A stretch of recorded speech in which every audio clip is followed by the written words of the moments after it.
presents a matchup of playoff teams from a season ago.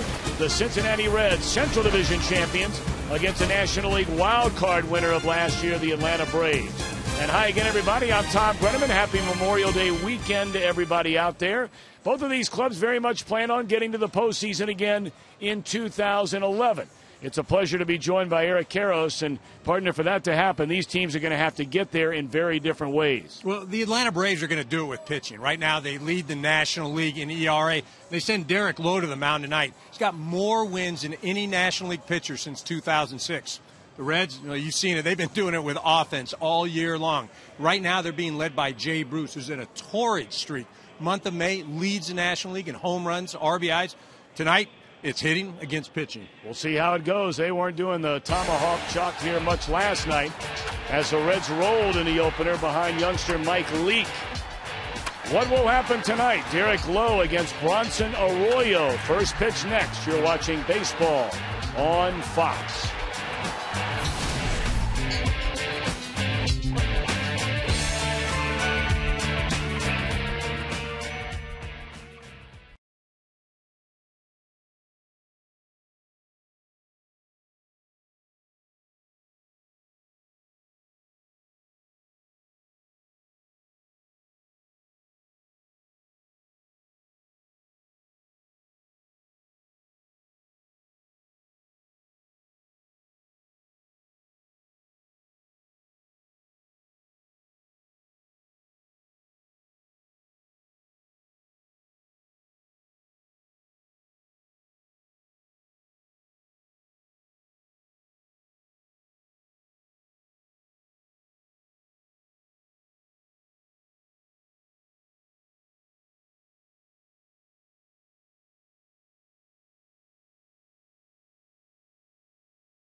Pitch is brought to you by Budweiser. Great times are waiting. Grab some buds.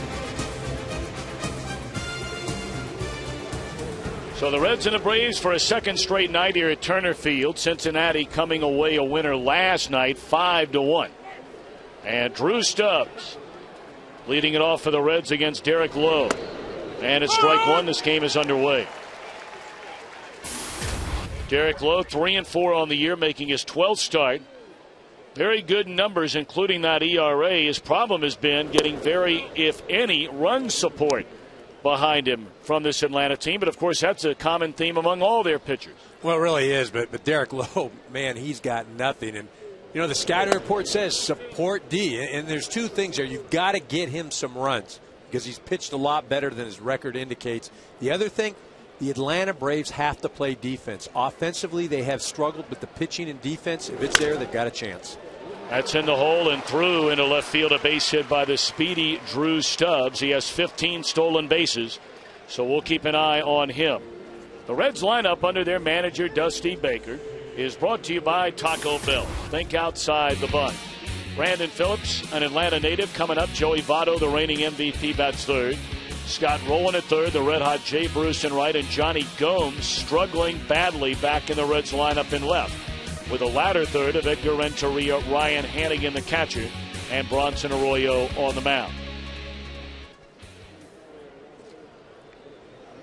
Stubbs is 15 out of 17 in stolen base attempts.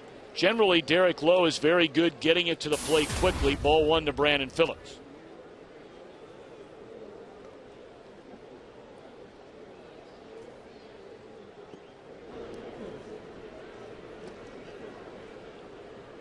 Well, the Braves cognizant of Stubbs over there at first base. McCann does a decent job, too, as well.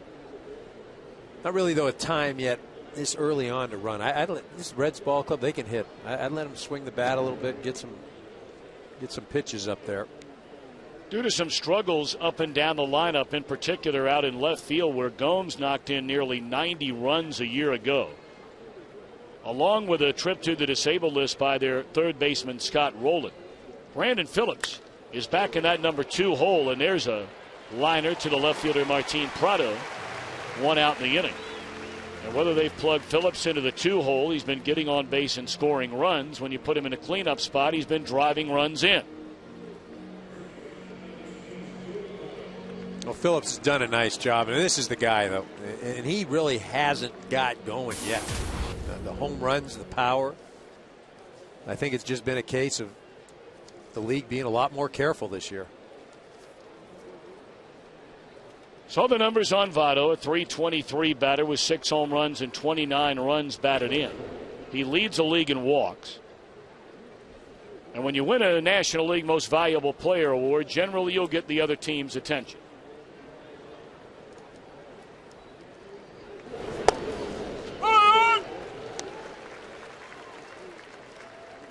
This kid, and I say kid, he's still a relative youngster. He continues to get better.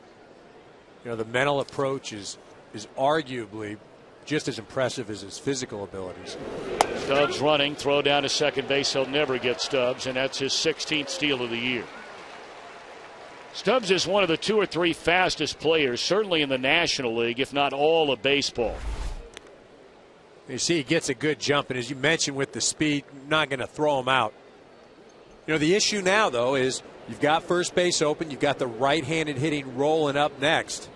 You know, does Votto get the pitches? I think Lowe right now starts to nibble.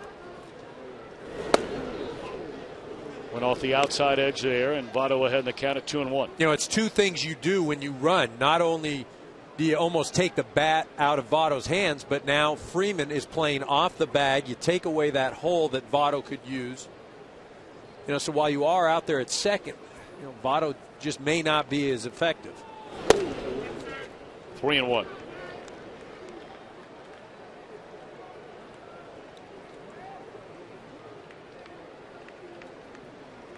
I'll be surprised if Lowe gets more than 1 inch of the plate here. Well, you said it. They nibbled after going to 1-1 and missed on 3 in a row. So 2-on for the Reds here in the opening inning against Derek Lowe. Take a look at our umpiring crew for our game tonight. John Trumpain behind the plane. Dan Iasagna at first. C.B. Buckner at second. And Dale Scott down at third. Dale Scott, the crew chief. So now Scott Rowland, plagued again this year, as he has been for many, many years, with a troublesome left shoulder. Just came off the disabled list 2 weeks ago. When he came back, he knocked the cover off the ball in a Cincinnati 3-game weekend series sweep over their bitter rival St. Louis Cardinals. But ever since then, Rowland has had a hard time collecting hits and driving in runs. He's behind 0-2. Well, the reality is this is a veteran ball player. He's been beset by injuries, and you have him hitting fourth. And you have him hitting fourth just because you want to split up the 2 lefties. But you know, I'm not so sure he's a fourth-place hitter. You know, I'm thinking probably 6, but out of necessity, he hits fourth.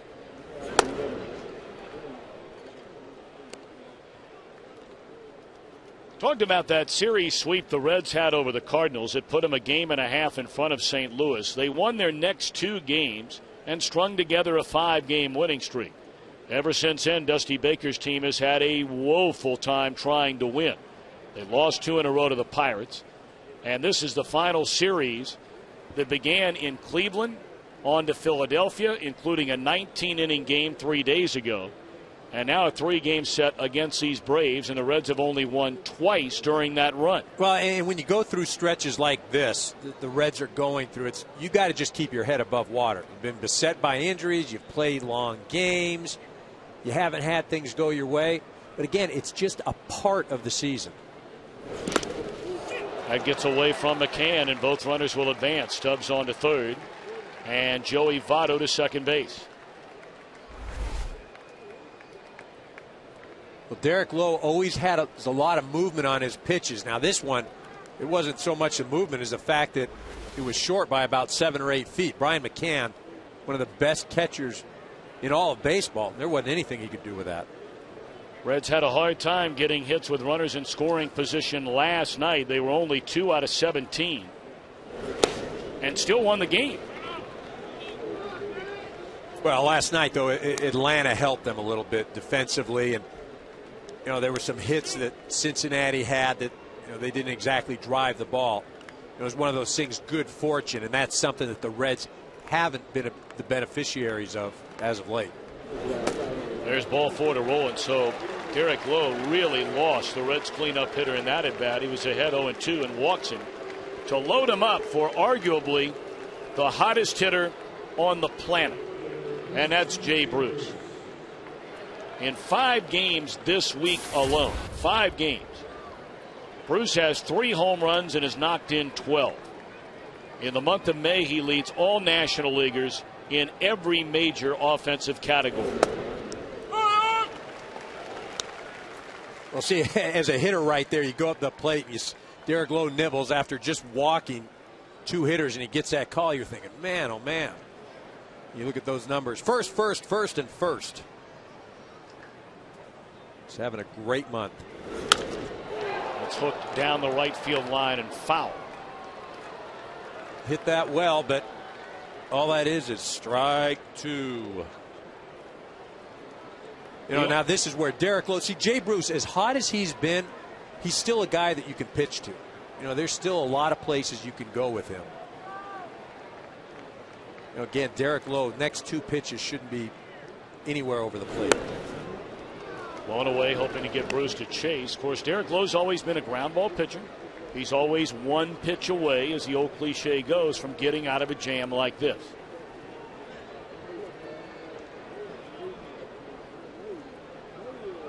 One-two pitch. And Bruce fouls it away to stay alive. I would imagine that's the kind of pitch. And Eric, you had such a great career, still the all-time Los Angeles Dodger home run leader. That's the kind of pitch when you're going great, you foul off. When you're going bad, it's a swing and a miss. It is a swing, or even worse, you put it in play and it's a double play with the bases loaded. But you're right, he's been able to foul those off and get more pitches. Again, there you go. Great illustration. He does it again. When you're fouling off pitches, all you're doing is you're allowing the pitcher to make a mistake. And those are 2 excellent pitches, and as a pitcher, you become frustrated. You're like, oh, come on, man, I'm making pitches. Stubbs at third, Votto at second, Rowan at first with 1 out. And a bouncer over the mound. There's 1. And there's 2. So Lowe gets out of a bases loaded jam on a double play ball off the bat of Jay Bruce. Atlanta coming up when we return.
Lineup for the Atlanta Braves brought to you by Taco Bell. Think outside the bun.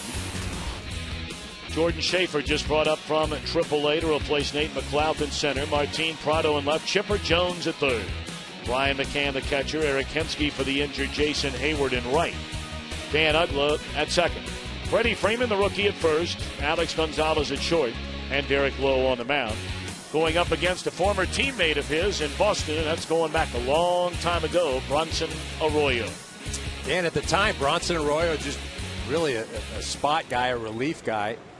Hadn't really established himself. Had come over from Pittsburgh and did a fine job. You see, this year, you know, the ERA a bit high, but he's been battling some things, some injuries, and just have been suffering from mono.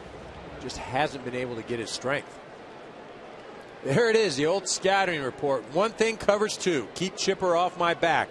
As I mentioned, he had an epidural on Monday. His back had tightened up. Chipper Jones wears him out. 407, 3 home runs. There he is. Chipper due up third here in the Atlanta first inning. Jordan Schaefer playing in his 4th game since being brought up. He's back in the major leagues for the first time in 2 years since he fractured a wrist. And Renteria just does throw him out.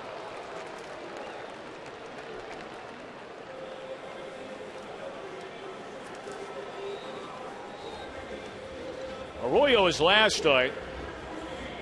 If you've ever watched Arroyo, followed the Reds, never a guy who will make an excuse about anything. He gave up 9 runs in less than 3 innings in Philadelphia. Did not say anything to the press afterwards about his back bothering him. As you mentioned, Eric, he left spring training and has been fighting off mononucleosis, yet he has never missed a start. In fact, he's never missed a start in his major league career. But he flew back to Cincinnati, had that epidural, rejoined the ball club here in Atlanta. And as he said before the game, we'll see. Martin Prado, a fly ball into right. And Bruce there, and quickly 2 are out, and here comes Chipper Jones. Well, I talked to Arroyo before the game today, and I'd asked him, you know, what did he do to aggravate the back? And he felt like he had just tried to increase his workouts because, as you mentioned, he'd been battling mononucleosis and he's trying to regain his strength, and he said he just overdid it. Had an epidural on Monday, and again, you're not getting an epidural just for fun. You got some issues there. So here's Chipper. Tore up his knee, you may remember, last August. His season came to an end, and many wondered, as a 38-year-old during the winter who was going to turn 39 right when the year began, did he still have it in him to get back to work and come back and play? And the answer is unquestionably yes. He's played well. Yeah, he really has, and he had a great spring. I think that answered a lot of questions for him, and he carried it right over to the beginning of the season. There's those numbers Eric referred to. 11 of 27, 3 bombs for Jones against Arroyo. You know, and in that, there's also 6 walks, which tells me that Arroyo is cognizant of what Chipper Jones has done against him.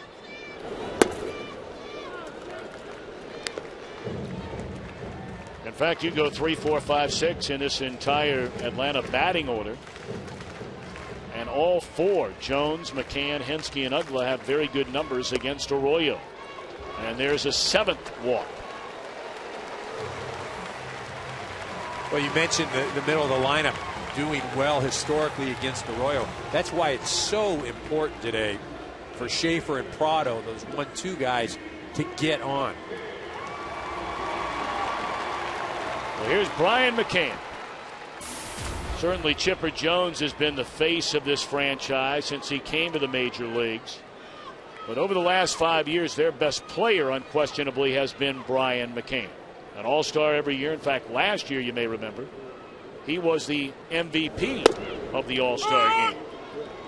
Well, and I think you mentioned it, the face of the franchise is Chipper Jones. But even inside that clubhouse, Brian McCann commands a lot of respect. And when Chipper does eventually retire, that's the guy that leads that clubhouse. And they have the shift put on him, and he hooks it into right center field, and Chipper Jones will advance on the third. So the Reds gamble and really overplay on defense. And now Atlanta with a 2-out rally.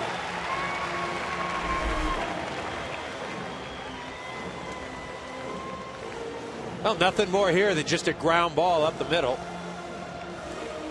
As you mentioned, the shift. See Chipper watching. He recognizes he has an opportunity to get to third. And why that's important now is Joey Votto at least has to play close to first base. I like what they're doing, though. He's not holding Brian McCann on. Allows himself some range with the left-handed hitter, Hinske. Hinske filling in, as we mentioned, for the injured Jason Hayward. And let's face it, 99% of the time you'd say that's a blow for Atlanta.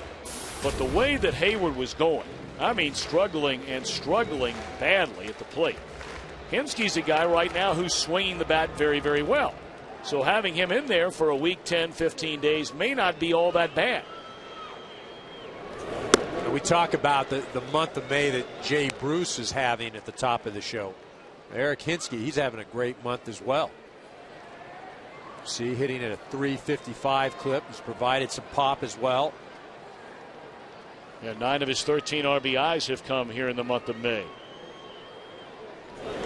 And there's another one. Hooked into right field, a base hit. McCann will make the turn. He'll go to third. And a 2-out run scoring single by Eric Hinske makes it 1-0 Atlanta. Well, you hit it right on the head a minute ago, Tommy, when you talk about the middle of this lineup and their success historically against Bronson Arroyo. 2 out, nobody on.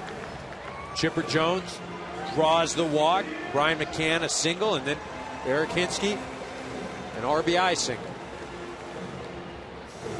The first inning woes for this Cincinnati team continues. Now, it was a major issue during the month of April, not as much here during the month of May. But they've been outscored now by 15 runs in the first inning. The rest of the innings combined, they've outscored their opponents by 30 runs. You can't come back, though, every night. Well, what a big story Dan Uggla has been after signing that 5-year, $62 million deal after the trade coming over from the Marlins. He's behind 0-2 in the count, batting .183 on the year. Right now, it's all mental. You can talk about what he's doing with his hands or his feet, or he's opening up, or he's this or that, but inside his head right now, it's going a mile a minute.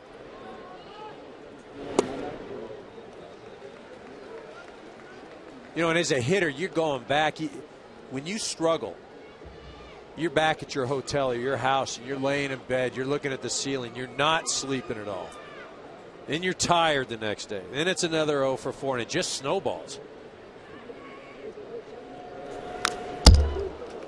And that's why I believe this is the toughest sport to play, because of the mental grind. And you've got to continue to go in and day out. And it's guys that succeed at this level, it's not so much their physical ability, it's their approach mentally and how they deal with failure.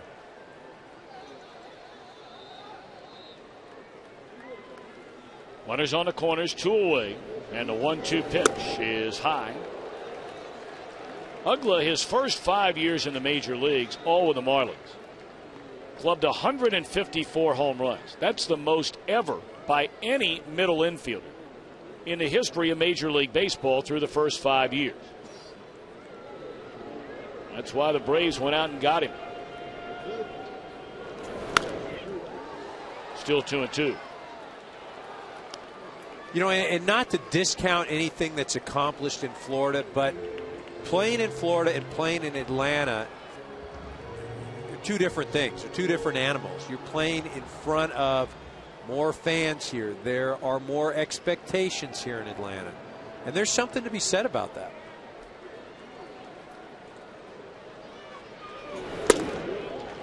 Pretty good at bat here by Uggla. Fell behind 0-2.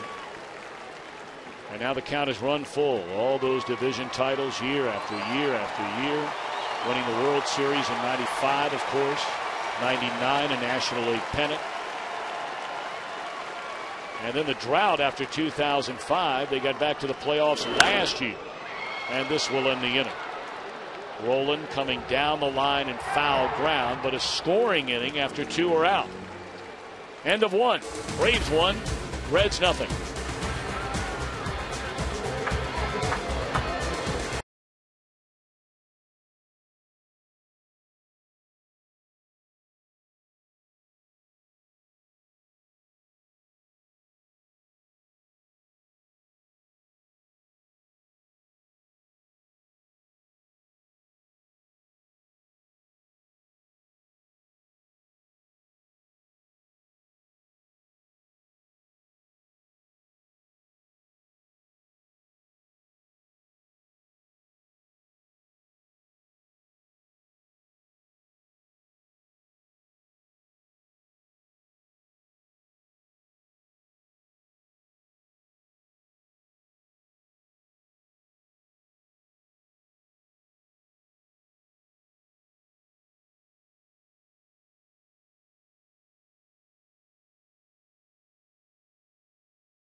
Presented by Lowe's and sponsored by Taco Bell. Think outside the bun. Centennial Olympic Park in the downtown area of Atlanta, Georgia. First they had the Olympic Games back here in 1996. And they built this stadium to be the Olympic Stadium, knowing that when it was designed, that they would be able to take huge sections off what now is in left field, center field, right field, and turn this into a very nice stadium.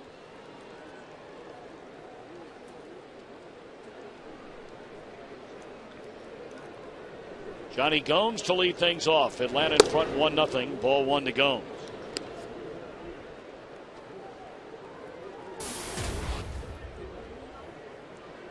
Last May, Johnny Gomes was the guy that really drove Cincinnati into believing it could win a division championship. Month of May last year, he hit over 360, had 5 home runs, knocked in 22 runs. And after a decent couple of weeks to begin this year, he's having a hard time getting in the lineup.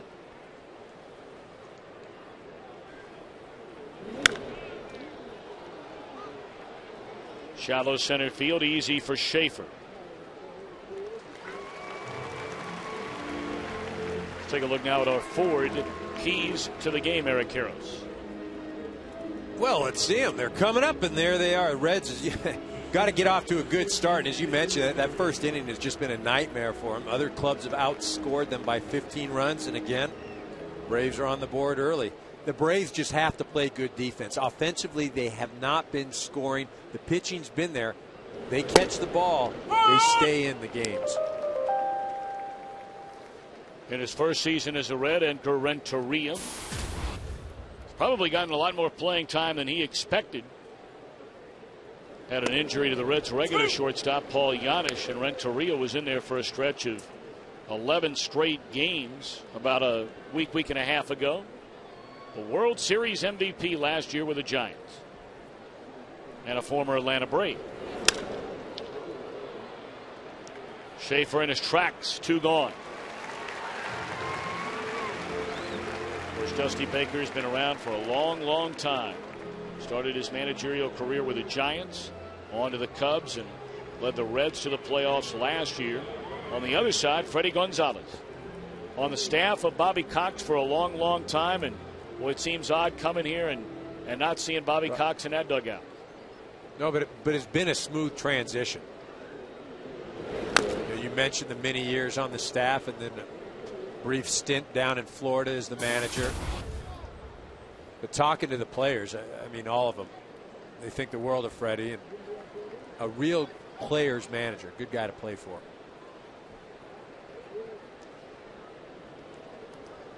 Ryan Hannigan shares time with Ramon Hernandez behind the plate for the Reds. And that duo last year, from the catcher's position, only the Atlanta catchers, and of course that's primarily Brian McCann, knocked in more runs than Cincinnati catchers did last year.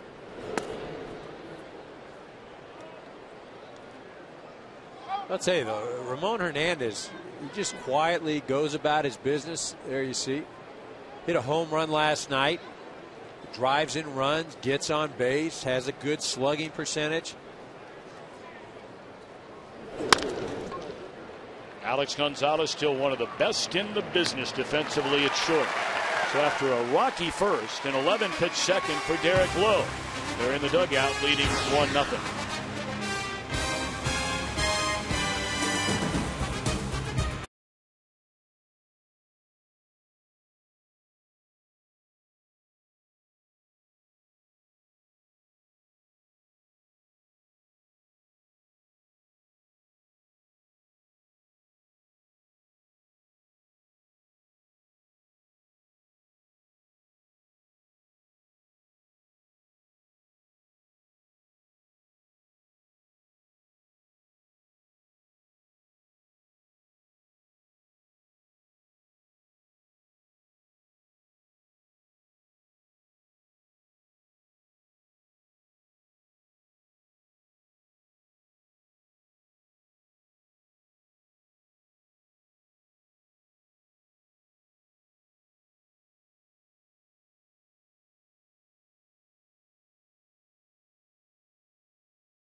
Sponsored by Budweiser. Great times are waiting. Grab some buds.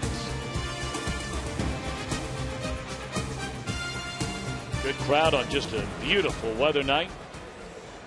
And the home team out in front 1-0 as the Braves come to bat in the bottom of the second inning. Latter third against Bronson Arroyo. Rookie Freddie Freeman, Alex Gonzalez, and Derek Lowe. That ball scalded into right field off the bat of Freeman. And he's in with a leadoff double to start the Atlanta second.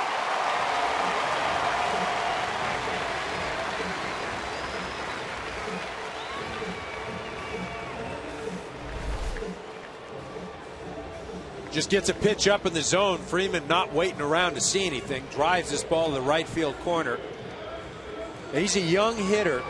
The Atlanta Braves have real high hopes for him. And I think a lot of people had hoped that he would come in and have the explosion that Hayward had last year. It's been all right. I think as the year goes on and he becomes more comfortable, he'll get better and better. Alex Gonzalez came over last year from Toronto. Of course, he spent a couple of years wearing a Cincinnati uniform. It's pulled foul.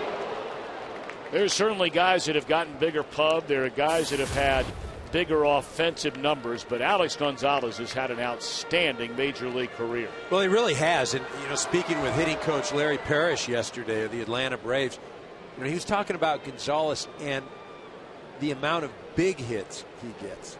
You know, it doesn't necessarily have the overwhelming numbers. When he gets his hits, they count.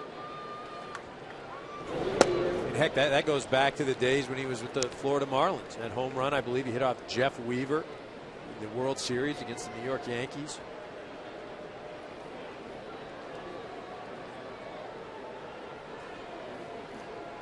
Gonzalez is still among the elite, if not the best defensive shortstop in the league. And there's one of those big hits you're talking about. Runner had to freeze at second. But now all of a sudden Atlanta has it working here in the second. They're on the corners with none out.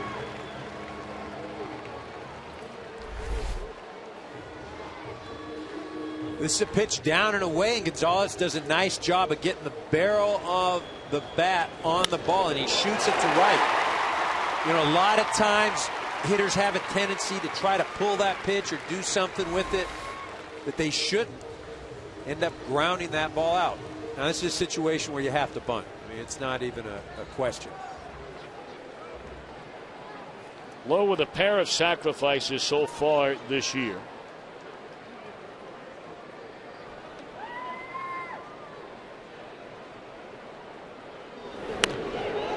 Lays it down beautifully. He'll advance Gonzalez on to second base. One out.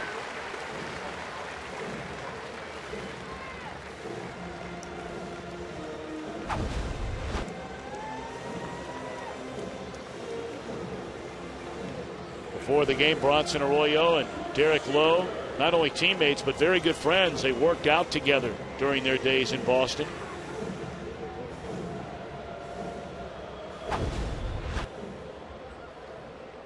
And this is the fourth straight time that Derek Lowe has pitched against Cincinnati, and all four times he has been locked up with Bronson Arroyo.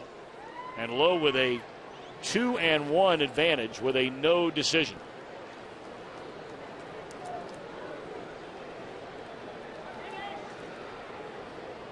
Jordan Schaefer grounded out to Renteria's first time up.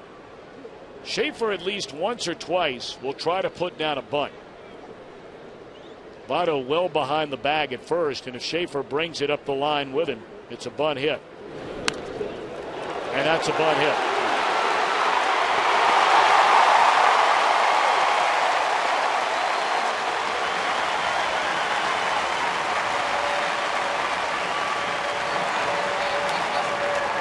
Well, almost as impressive as you calling that right there, Tommy, is the ability of Jordan Schaefer to recognize that as a young hitter and then have the discipline to do it. I mean, a lot of times you go up there, runners on second and third, or a guy on third, you're not going to bunt. You're going to go up there and you're going to say, I'm going to drive him in, I'm going to hit the ball. But to be able to recognize that, look, if I could drop a bunt down, I've got a sure base hit, and then to have the you-know-what to do it, that speaks volumes of Jordan Schaefer's maturity. What is you-know-what? You know what? They're brass. Runners on the corners, one out. And here's Martin Prado. You're going to try to put down a bunt. I mean, this Atlanta team, you're talking about a club that has struggled offensively almost as bad as any team in the major leagues. In half of their games, they have scored 3 runs or less, including 1 run here last night. Well, I think what's been frustrating for them is that's the one thing they didn't expect to be this anemic offensively, especially with the addition of Dan Uggla. They just haven't got things going.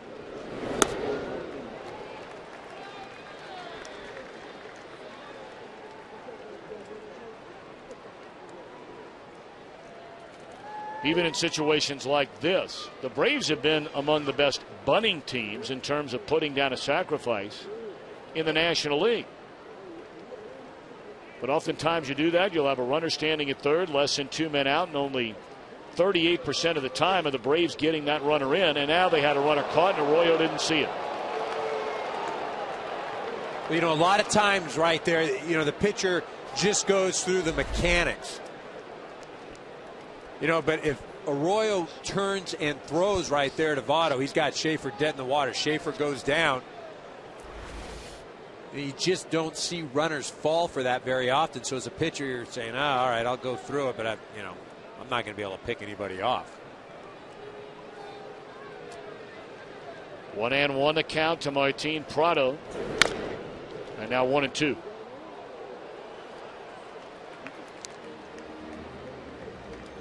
Prado, an unlikely all-star last year. He's a guy they thought was going to be a good player, but he became a really good player last season. And he's doing it again now. Well, he had an opportunity last year, and this year coming into tonight's game, 62 hits. One of the problems though is he was been thrust into the top of the lineup. He's been leading off a lot. He's not a leadoff guy. Now hitting second, this is really where he belongs, where he can do the most damage and where he's the most effective. This is not a running Atlanta team, although they have a guy in Schaefer that's capable of running over at first base.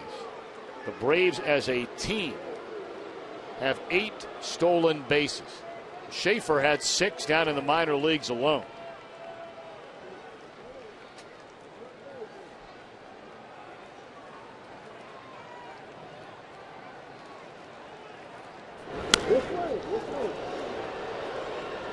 Still 1-2.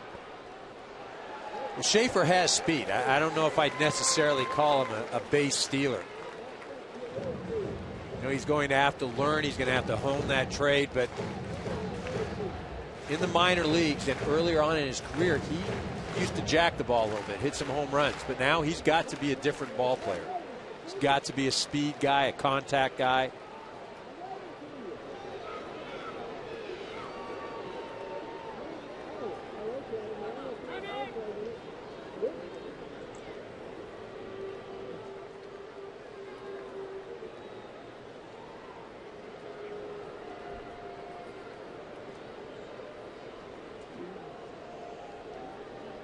One and 2 on Prado. Runners at first and third. Still only 1 out. And the fastball is high. And it's probably safe to say, based on at least an inning and a third, that Arroyo is just not quite right.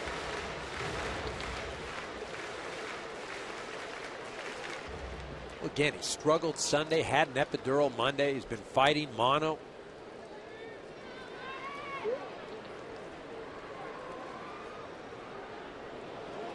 And it's one thing that Mike Leake, starting pitcher for the Reds, gave them last night, gave them some innings, gave that bullpen a bit of a break. But the way this thing has started so far, and just the pitch count, Dusty Baker may find his way into this bullpen relatively early tonight. 2-2 the count on Prado. Runner goes first to second. Throw down that way, and he is out at second base. That's a great throw by Hannigan right on the bag to Phillips. Boy, that's a big out right there for the Braves.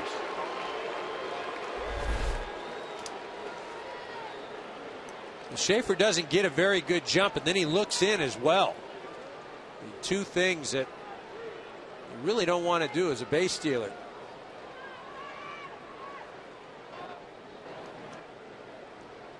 So now the runner stands at third, but there are 2 out in the inning. And a full count pitch up coming to Martin Prado is a breaking ball that's fouled back out of play. Arroyo has been very much an iron man since coming to the Reds from Boston in '06. Tied for the major league lead in games started, the 4th most innings pitched in all of baseball. You're talking about 5 full years, 6 of them. And he's one of only 5 pitchers in the majors that has won at least 15 games in each of the last 3 years. 3-2. And a base hit to drive in a 3rd run. Prado is 30th run batted in. And a 2-out hit makes it 3-0 Atlanta.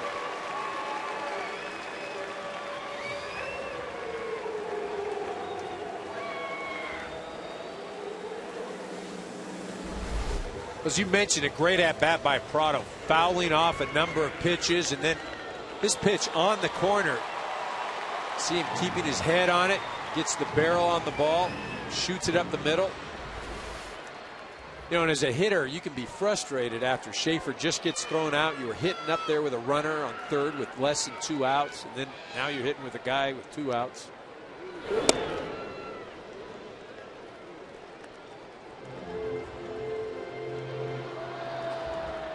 Chipper Jones started that 2-out rally in the first inning by drawing a walk and scored the first run on a 2-out single by Eric Kensky. Already 3 runs and 6 hits for the Braves. They've been having a hard time getting to those numbers in those categories, and I'm not being facetious about it, during an entire game. No, and again, this team offensively, they're not as bad as they've shown this first 2 months of the season. And that's one of the hopes that Freddie Gonzalez has as manager of the Braves. Straight away center field. It's a big ballpark. The inning is over. 2 more runs for the Braves. They lead 3-0, and we're back after a word from your local Fox station.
Wish everybody a happy, healthy, safe holiday weekend as we remember those who have served this great country of ours, and in fact of our nation's heroes. In honor of them, the Braves and many other clubs around baseball, as Arroyo's down 0-2.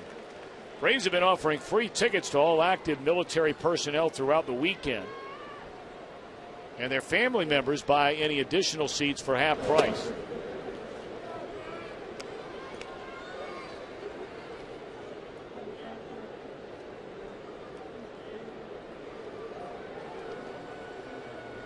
One and 2 on Arroyo. And there's strike 3, and that is the first of the night for Derek Lowe.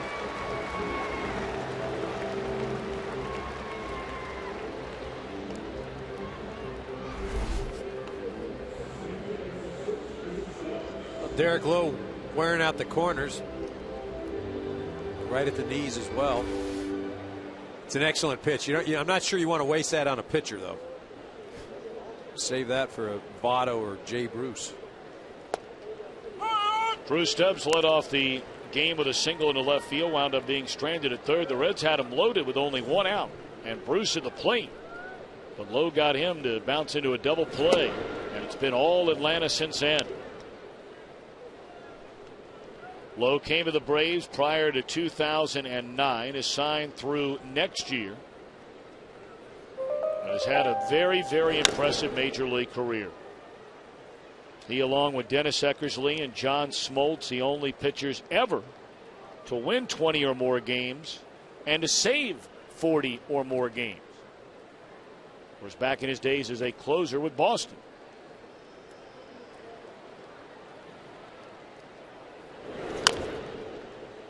One and two to Stubbs. Well, you talk about those numbers that he's put up. For me, what's also been as impressive is his durability. I mean, he's a guy that you can count on every year. Going to give you 30 starts. What, 12 or more wins, 9 straight year? I mean, that's doing it. Jones gets up. He'll never throw out Stubbs, but that's an excellent effort by Chipper Jones.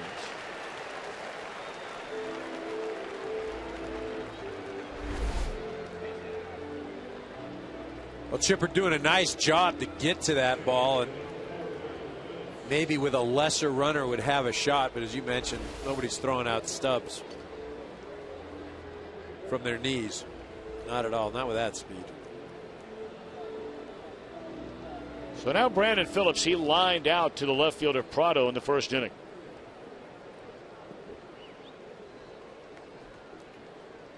Brandon kind enough to wear a microphone for us tonight.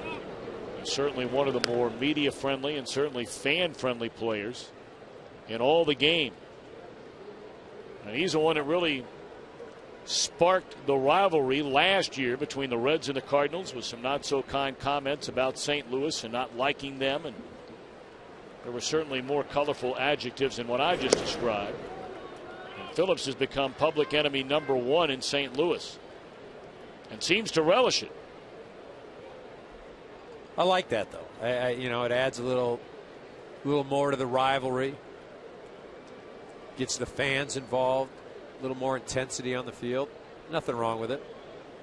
Phillips grew up here in the greater Atlanta area. Still makes his home here. His mom and dad, just delightful people. They've been married for nearly 25 years. They run a baseball academy here in Stone Mountain, Georgia. Said he had to find 36 tickets for the game here tonight. Stubbs goes, and there's a ground ball that'll keep him out of a double play. Gonzalez throws out Phillips. 2 out.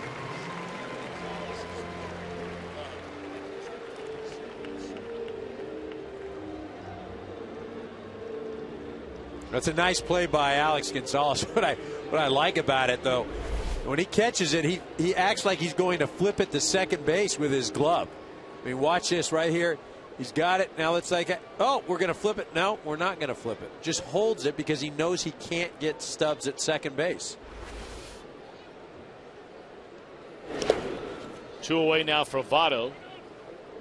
And again, you wonder something you brought up. You know, back in the first inning, it was a different situation then because you had a runner at second and only 1 out. But how much would Votto get to see? And he walked. You have 2 outs here, in Stubbs in scoring position, but Atlanta with a 3-0 lead. I still don't think it's really any different in the approach. I mean, the situation may be a bit different, 1 and 2 outs, but I say to myself, do I let Rolen beat me or Votto beat me? And I'm going to pick Scott Rolen right now.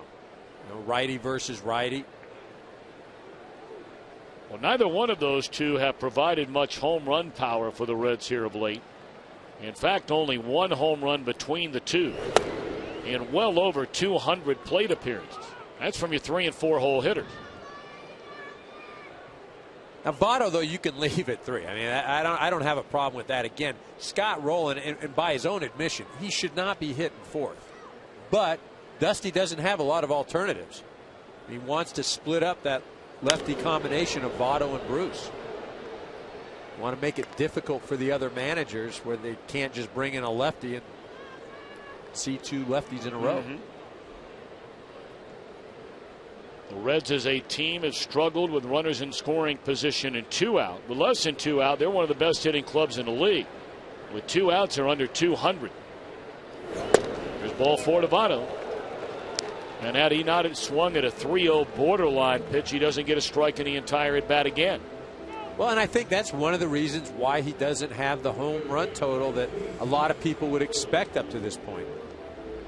He's just not seeing the pitches that he saw last year.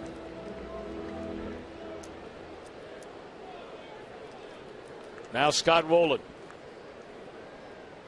Rowland fell behind 0-2 his first at bat and wound up walking.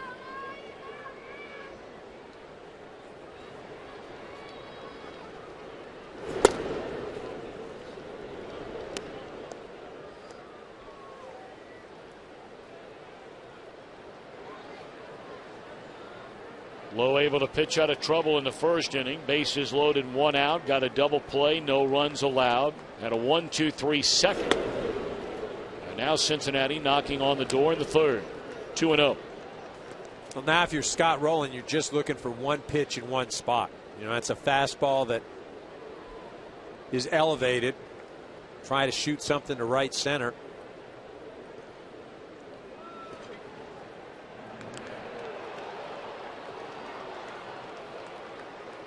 Rowland has had good success in his career against Derek Lowe. An even .300 batting average and 20 at bats with a home run.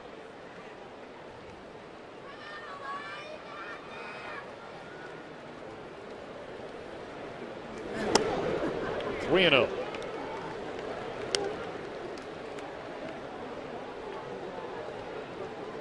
Lowe generally has outstanding control. He's already walked 3 batters in the game tonight. Although maybe the 2 to Votto were the intentional walks. But he's coming off a start in Anaheim where he walked 5 in only 6 innings. And there's ball 4, and they're loaded again for Jay Bruce.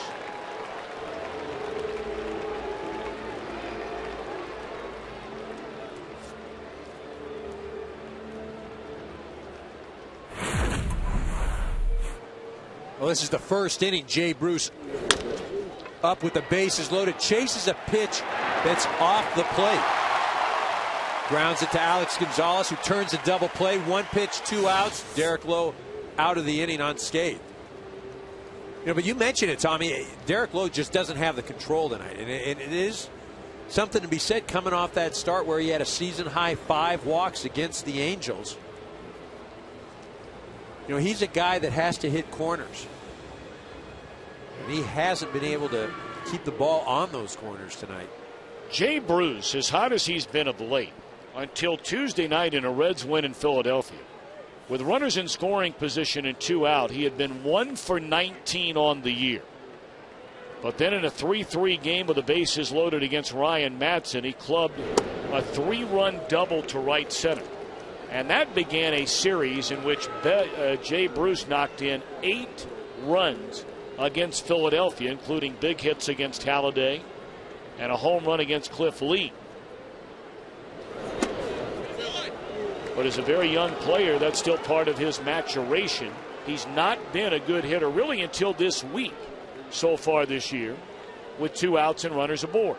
Well, again, there are still places you can pitch Jay Bruce. This isn't a Joey Votto or an Albert Pujols. This is a guy that still has some holes. Going to get him out again with the bases loaded.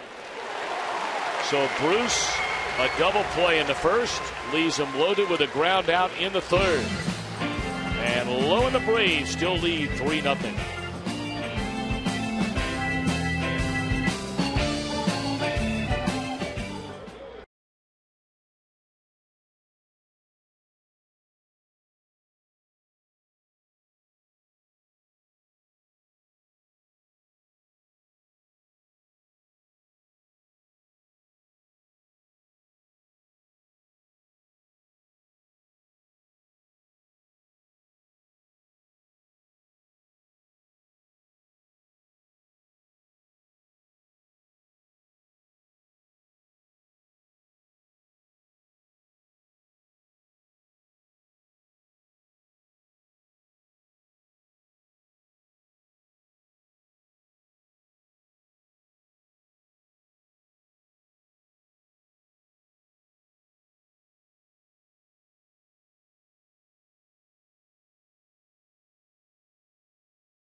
to bat, bottom of the third inning, leading Cincinnati 3-0. Brian McCann with a single, his only time up. Puts a charge into this one. Drifting back is Bruce. He looks up. Goodbye.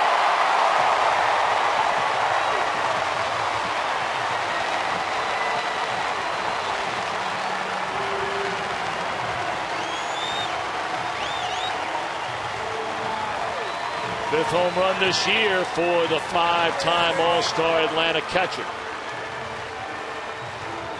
As you mentioned, the middle of this lineup has done damage against Bronson Arroyo. Brian McCann getting a fastball really right down the middle. Arroyo just not hitting his spots. You do it to a hitter like McCann, he's not going to miss a pitch like that.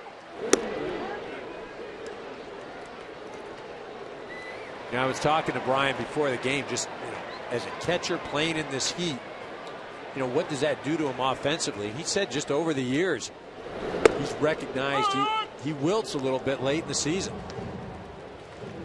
Well, he's averaged a hit a game for his career. That's pretty good. That's all right. Yeah, that's all right. That's pretty good. Bruce drifting back to the track will have room. And Eric Hinske retired. Atlanta with a 4-0 lead. They have scored in each of the first 3 innings against Bronson Arroyo. And if you're just joining us, Arroyo, after getting lit up on Monday night in Philadelphia, flew back to Cincinnati, had an epidural in his back. And clearly, just looking at his stuff, he is not anywhere close to being where he has been for a long time. Never been known as a power guy. But generally, he pitches right around 90, 91. He hasn't had a fastball tonight more than 87, 88. Well, and on top of the velocity not being there, the location isn't there. That's a bad combination as a pitcher when you don't have either one of those. But one of the things that Bronson Arroyo has been known for and why he's a valuable guy on a ball club is he'll take the ball no matter what. Right now, this Cincinnati Reds ball club, they need innings from their starters. Well, they've gone through really a remarkable year as far as their starting pitching is concerned with all the injuries. And then as soon as they got everybody back, they got on such a roll, and now guys are starting to break down again. Fly ball into center. 2 away. Time to send it back to our studios in Los Angeles with Chris Rose and Mitch Williams.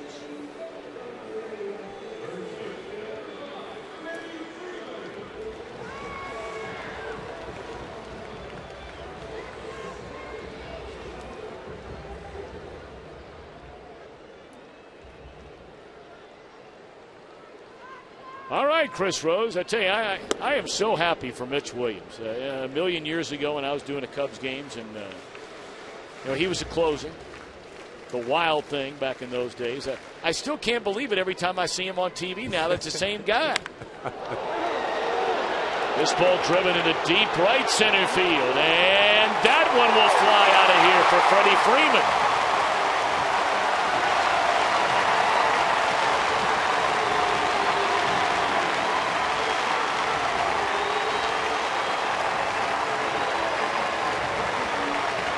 Freeman's fifth, and that is the 14th home run in 62 innings allowed by Arroyo this year.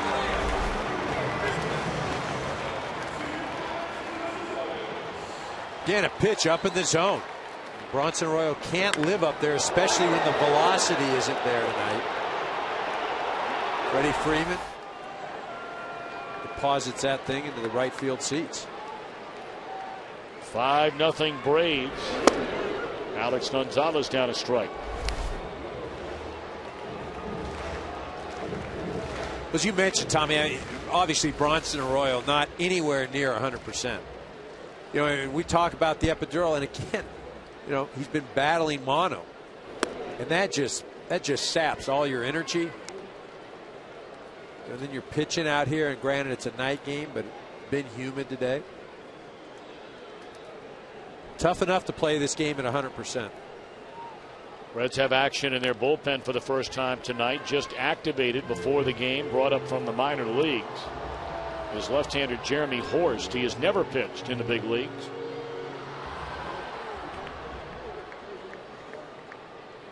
Reds are trying to patch up this pitching staff. They still have a handful of days left in this stretch where they're playing 20 games in 20 days. They get a day off and then they rip off another 17 in a row. Well, and I think they also going a little further back, 33 and 34 days. It's just, but every team has those stretches. As I mentioned earlier, you just got to keep your head above water. Served into center field, a base hit by Gonzalez. And the hits just keep on coming for Atlanta. We talked about the Reds when they began the year. 40% of their starting rotation, 2/5, were out with injuries. So they were plugging in guys who weren't giving them many innings. You've had Arroyo who struggled with health issues on the mound. Their opening day starter, Edinson Volquez, has already been sent back to the minor leagues. Had a hard time throwing the ball over the plate. And then earlier this week, one of their two best pitchers, Homer Bailey, is placed on the disabled list again with shoulder spasms after a start in Philadelphia.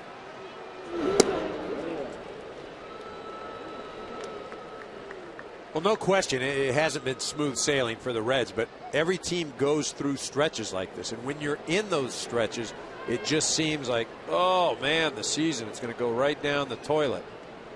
But again, you just have to stay afloat, stay involved, get through it. And they're a couple of games over 500, so they're hanging in there.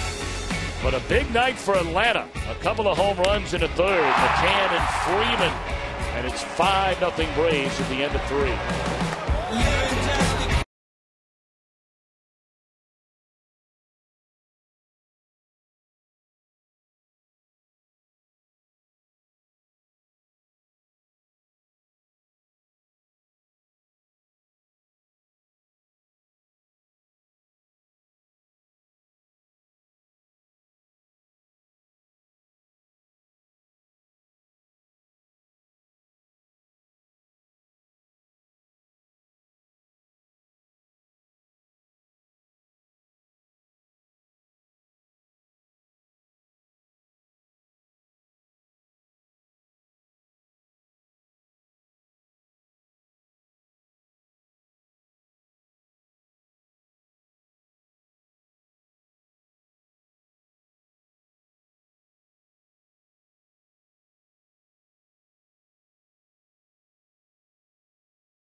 New focus from Ford.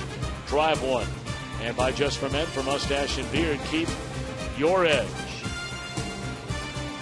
Beautiful night at Turner Field in Atlanta, Georgia.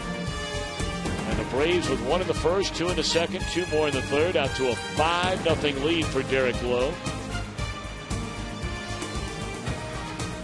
Johnny Gomes to be followed by Edgar Renteria and then Ryan Hannigan.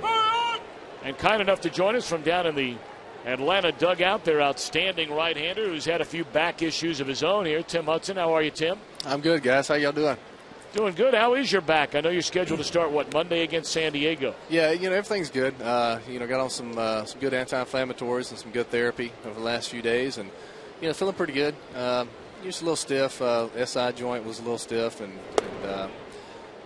no spring chicken anymore, I guess. Huddy, yeah. You were on a staff in Oakland, the big three, you and Mulder and Zito. But is this as complete a staff as you've ever been a part of? I think so, for sure, from top to bottom.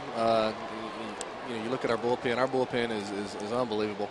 We have three really good young arms. Tommy and JJ, and it's just it's a lot of fun to go out there every night, knowing that we're going to have a chance to win at any moment. Our pitchers can shut down the other team, and you're going to win a lot of games. I think it's no coincidence why we're why we've won so many games already this year. Base hit by Gomes to begin the Cincinnati fourth inning. Edgar Renteria's coming up. I'm curious, Tim, and you hear it all the time. You'll hear it from offensive guys when maybe the pitching's not very good. You'll hear the same thing from pitchers when maybe they pitch well and the offense isn't very good. But hasn't been frustrating at times so far this year, as well as you guys have pitched, and you pitch just about better than anybody in Major League Baseball, that you guys have had such a hard time getting some support behind you offensively? Well, not really. I mean, we know that the foundation, the backbone of this team is going to be pitching and defense. I think we've been in a lot of games. We've lost a lot of tough games. But, at the same time, we know that our offense is going to start picking it up, and those guys are going to go out there and do what it takes to put up some crooked numbers. We just go out there and pitch, man. We understand that, there's going to be nights when runs are tough to get. Pitching in our division is really tough, man. There's some really good arms throughout our division. Yes. Seems like every night we're facing, a Cy Young candidate. So, those guys are tough to hit, and we know that, and it's our job to go out there and hopefully take a little pressure off of our offense and put some zeros up ourselves. Tim, when you talk about this team offensively, obviously nationally everybody wants to focus on Dan Uggla. And I looked up the numbers, and you struggled against Dan Uggla. I mean, I'm being serious, and you don't struggle against many guys. But what was it about him when he was wearing that Florida uniform that made him, a hitter that you didn't really want to see up at the plate? I'll tell you, I mean, he was a brave killer. I mean, it seemed like every time, you look on deck, he was sitting there ready to hit. No matter what inning it was, but it was, he's a guy, man. He loves the low pitch. He's a fastball hitter. Us pitchers sometimes we can be hard-headed. I'm going to throw my sinker. I'm going to throw it until you prove to me that you can hit it. And he proved to me a lot that he could hit it, and more than I would like. But he's I'll tell you what, man. He's a great team player. He goes out there and he plays great defense. His offense is going to come around, man. He's been hitting a lot of balls hard, but for some outs. And you look at the back of his baseball card, and that's what he's going to end the season at. It's just it's unfortunate that he's gotten off to a little bit of a tough start. But that just that tells me that from here on out, man, he's going to do some damage. Some pitchers are going to pay. Get out there and throw him a little BP, Huddy. I need to get his groove, man. I told him if you ever can't wait to do that. If you ever wanted to stand in when I was throwing a bullpen to get him locked in, we can go down there and be like get him right. It'd be like a luxurious cockpit for him, Tomorrow night starter Tim Jair Jurgens. Besides good health, what have you noticed in watching his starts that has all of a sudden seemed to have vaulted him almost to an entirely new level? There's ball 4 outside the Renteria. Yeah. Is there anything in particular besides good health? And that's by far number one on everybody's category. Yeah. You know that better than anybody. Yeah, for pitchers, we obviously, health is number one. I'm not sure if you can say he's healthy or not. He spends more time in the training room than our trainers. And he's like 20. He's like 20 years old. But anyways, that's neither here nor there. But you know what? He's done an unbelievable job this year. And he's not healthy. He goes out there and he pitches with he's got some nagging things going on, but he goes out there and bears down and pitches through it and does a really great job, man, mixing it up. He's locating everything. He's Maddox-esque out there, the way he locates his changeup, and his sinker and his slider. He mixes his speeds up really well, and I mean he's got some guts out there too. He goes there and lets it hang out. 2 on for Ryan Hannigan. Nobody out. Reds have Gomes at second, Renteria on at first. And that is a foul ball. What about the difference with Freddie Gonzalez now as your manager? He's been great, man. He's been great. It's been a, I think for a lot of guys that have, played under Bobby Cox all those years, it's obviously a little different routine than we have here. But, Bobby was used to having a lot of veterans that knew how to, get ready for the game and had their routines. And he could rely on those guys getting ready. We have a really young team now. We have some young guys that need some structure and need to be told what to do a lot of times.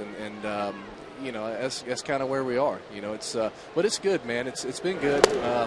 Obviously, man, Bobby was unbelievable for this organization and for this city, and he's missed by everybody, and myself included. But it's been a pretty good transition with Freddie, and we just need to play a little better for him. Structure and leadership, that's where you come in, Huddy. You're the vet. Yeah, man, old grizzled vet. A lot of knowledge, a lot of wisdom. Strikeout of Hannigan. That's the first out in the inning, and they're going to call Bronson Arroyo back into the dugout. He lasted just 3 innings here tonight. Talked about his back issues and going back to Cincinnati for epidural in the back. In his first start, 3 innings and out for Arroyo. Miguel Cairo will come up and pinch hit. Hey, before we let you get out of here, Tim, your family, your friends in Alabama, everybody okay after the terrible tornadoes? Yeah, we were lucky. In Auburn, where all my family are, it's it missed us. But I'll tell you what, man, there's so many tragedies throughout the state. Through Tuscaloosa. I mean, that was really unbelievable. But I tell you what, man, everybody's pulled together and have done a lot of great things to help those people out and their families. And it's very painful, but there's always it's going to get better. There's no question. Well, thoughts and prayers to friends and family and people that are going through some of those struggles, especially down here in the South and even in northern Georgia. Sure. So thanks for your time and get well and good luck Monday night. Thanks a lot, guys. Thanks for having me. Huddy. All right, see you, Kay. So Tim Hudson kind enough to join us down in the Braves dugout. He was slated to start a game in this Cincinnati series, but because of his sore back, he'll be pushed back to Monday. Meanwhile, the Reds with another scoring chance against Derek Lowe. Well, that's the thing about this ball game. It's a 5-0 ball game, and you think, oh, man, the Braves are just wearing out the Reds. The Reds have had the bases loaded 2 different times. They've had a number of scoring opportunities here, first and second, with 1 out. Just have not been able to cash in. And coming from behind is Cincinnati's really M.O. They've fallen behind so many games this year. They've already had 14 total comeback wins. They have the most wins this year coming back from 2 or more runs down and 3 or more runs down. Yeah, the thing about that, though, is you're going against the top staff in the National League. And as we talked about earlier, this bullpen, forget the starters. This bullpen is filthy with Venners and Kimbrel. You don't want to have to come from 3, 4, 5 right now. It's going to be a long night. 1-1 to Cairo. Reds pinch hitters have been by far the best among all teams in Major League Baseball, and not just by a little bit. I mean, they lead in every category. Hitting, runs, hits, total bases, RBI, slugging percentage, you name it.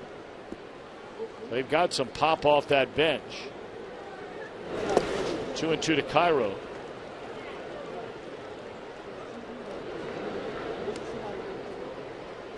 Good play there by McCann to prevent a pair of runners getting into scoring position.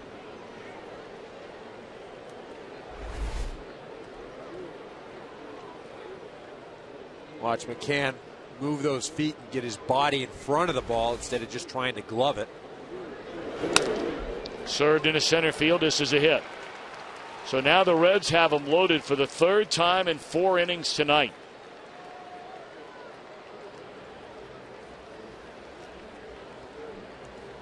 We talked about the tornadoes that have hit all over various parts of the United States, and we invite you to join Major League Baseball and the Major League Baseball's Players Association in helping the victims of those devastating tornadoes. Support the relief efforts by visiting hearttoheart.org. hearttoheart.org to make your donation and learn how you can help. Strike one to Drew Stubbs with the bases loaded and one out.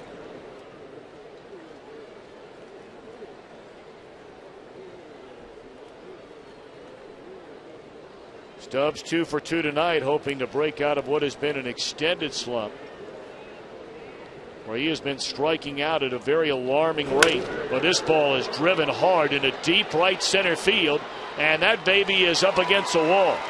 3 runs will score on a double by Stubbs, and the Reds are back in it. A 5-3 game on a bases clearing double by Drew Stubbs.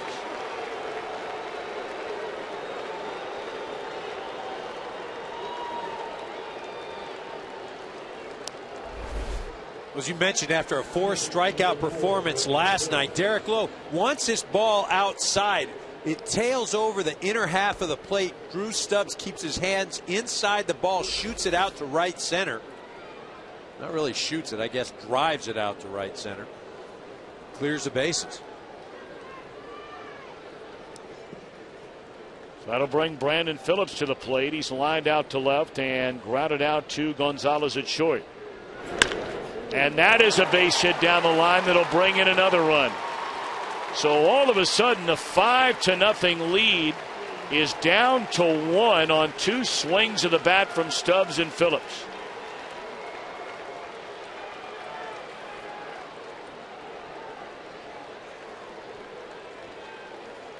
And the Reds have Joey Votto coming up. Next week, Fox Saturday Baseball returns. The Cubs and the Cardinals in a Central Division showdown. Some will see the Dodgers and the Reds in Cincinnati. Fox Saturday Baseball presented by Sprint begins at 4 Eastern, 1 Pacific next Saturday. Check local listings for the game and start time in your area. You and I will be in Cincinnati to see these Reds against your former team.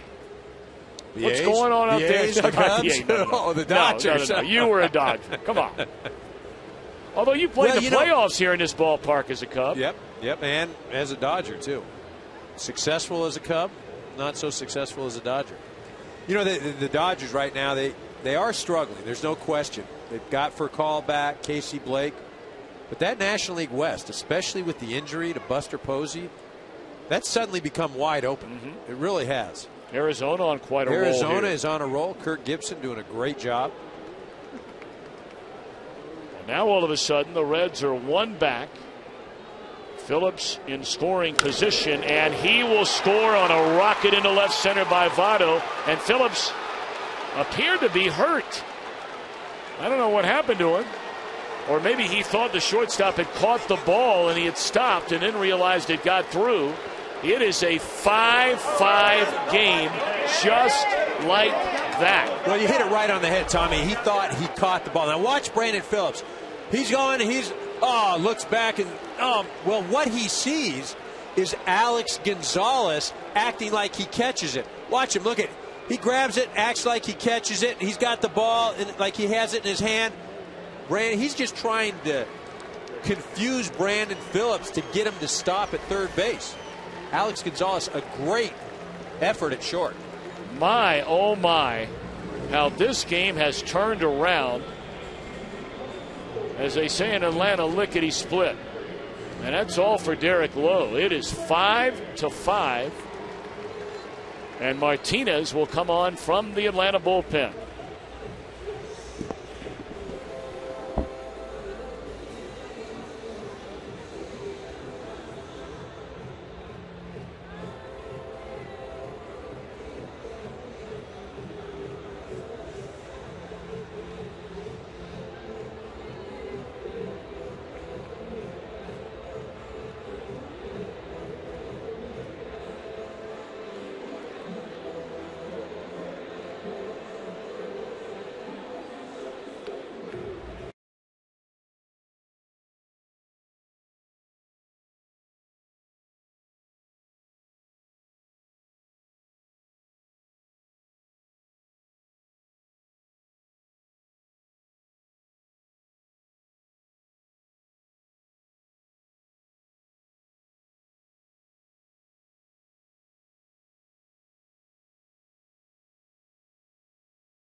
Christian Martinez comes on from the Atlanta bullpen to replace Derek Lowe, who was on the ropes in the first, got out of it, on the ropes in the third, got out of it, but can't survive the fourth inning.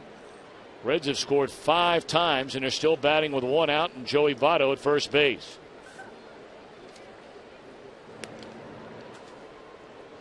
Well, you mentioned it. Derek Lowe he didn't have it from the get-go. He walked 2 hitters in that first inning, was on the ropes, was able to make that one pitch to stay in the ball game, not give up any runs until this fourth, but the Reds eventually get to him. Martinez claimed off waivers by the Atlanta Braves from the Florida Marlins back in April of 2010. He had a terrific year in the minor leagues for them last year.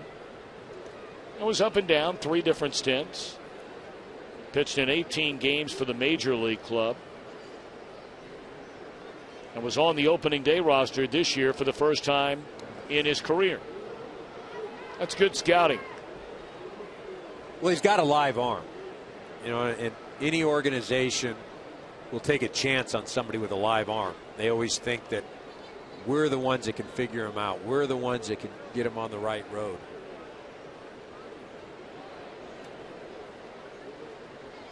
Underwent Tommy John surgery a handful of years ago. That one is in the air off the bat of roll, and it's out of play.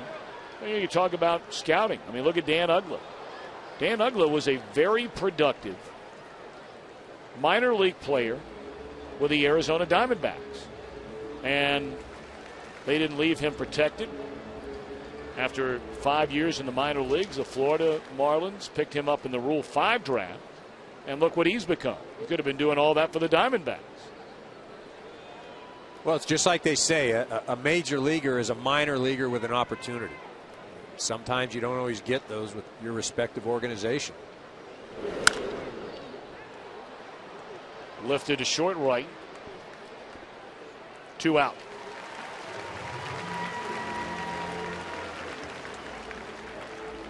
Well, you see the similarity with this line and what Derek Lowe did on Sunday, those 5 walks. And that's something that is uncharacteristic for Derek Lowe. He's a guy that throws strikes, usually low strikes, moving strikes. Just didn't have it tonight. Well, he had Jay Bruce's number. He got Jay Bruce twice in the first and the third to end innings with the bases loaded. Got him on a double play ball in the first and a ground out in the third.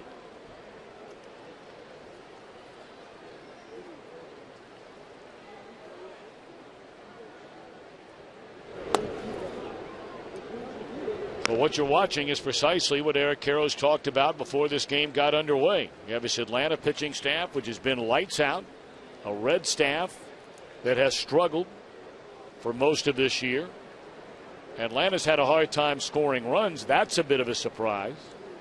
But Cincinnati can score with anybody in either league. And they've come back from 5-0 down. Well, so here we are, 3 2/3 innings in. We're knotted up at 5. So the rest of the way, is it going to be the Atlanta pitching or the Reds hitting?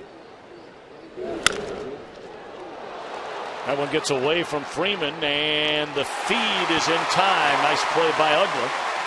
Backing up the hot smash. Reds send 9 to the plate, score 5 to tie the game.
Debut. Welcome back to Turner Field in Atlanta for Fox Saturday Baseball, presented by Lowe's. Well, pizza for you there, Karras. You could use a little bit of that right about now, right? Is there any really a bad time for pizza? Is You there know ever what? a bad time for it? I couldn't agree more. Well, what a time this is in the young life of the new Reds pitcher, making his major league debut, just brought up from the minor leagues today. Born in Cheyenne, Wyoming, grew up in North Dakota. Left-hander Jeremy Horst, a starter early in his minor league career with the Reds, 21st round draft choice in 2007 out of Iowa Western Community College, but moved to the bullpen exclusively last year. Strikes a lot of batters out, has had a tendency to walk a high number of hitters as well.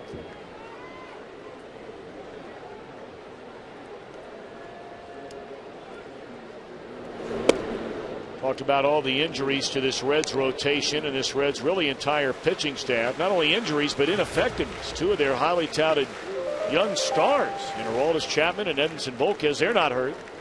They're just in the minor leagues because they couldn't throw strikes. And there's strike three called, the first batter in the career of Jeremy Horst. I asked you if you remembered or what you remembered about your major league debut. Oh, I remembered it. It was really uneventful, unless you were Real Cormier. That's who pitched against me. Struck me out twice. Doug Harvey behind the plate. Hall of Famer Doug Hall Harvey. of Famer Doug Harvey. And a ground out to the pitcher. Looked like the start of a real nice career after that. Well, I'm thinking, geez, it was a nice 3 at-bats in the big leagues.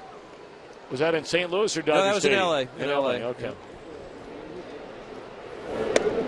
Well, the good news is, knowing the L.A. fans, they didn't see your first at-bat, they didn't see your last at-bat. You're tough. You're tough. 0-1 the count on Prado. Swung on and fouled out of play. What's the hardest part, though? I mean, if you can hearken, but wait, look at that picture right there. Holding your little boy, your little girl, couldn't tell you what that was. Doesn't get any better than that. No, it doesn't. That's what it's all about. The next best thing would be you're out there making your debut. Now, how bad are the butterflies? Because you hear it all the time. You know, the guys have to really, really be so nervous. Were you nervous? The adrenaline was going, and the nervousness, and you've got to find some way to calm yourself down. You're not going to eliminate it. You're not going to eliminate it after 5-6 years in the big leagues in a lot of situations. But what you try to do is be able to control your emotions. And, you know, some guys do that through breathing. Other guys will do that, you know, by thinking of a song in their head. There's just something. You know, but the greatest calmer is having some success. And that's what this young man's doing right now. He's throwing strikes. He's got the first 2 out. Just thinking, all right. And the adrenaline subsides a bit.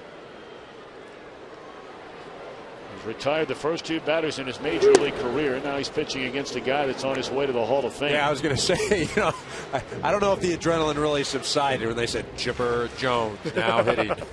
Going like, oh, man.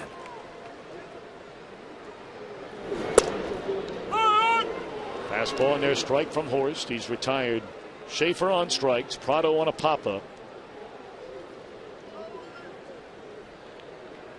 Horst went to spring training with a major league club for the first time this year.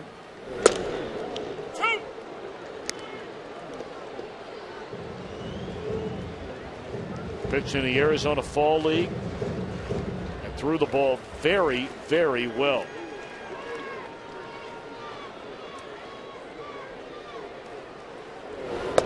How about that? What an impressive major league debut for Jeremy Horst. 13 pitches, 2 strikeouts, including 1 on Chipper.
far, brought to you by Jeep.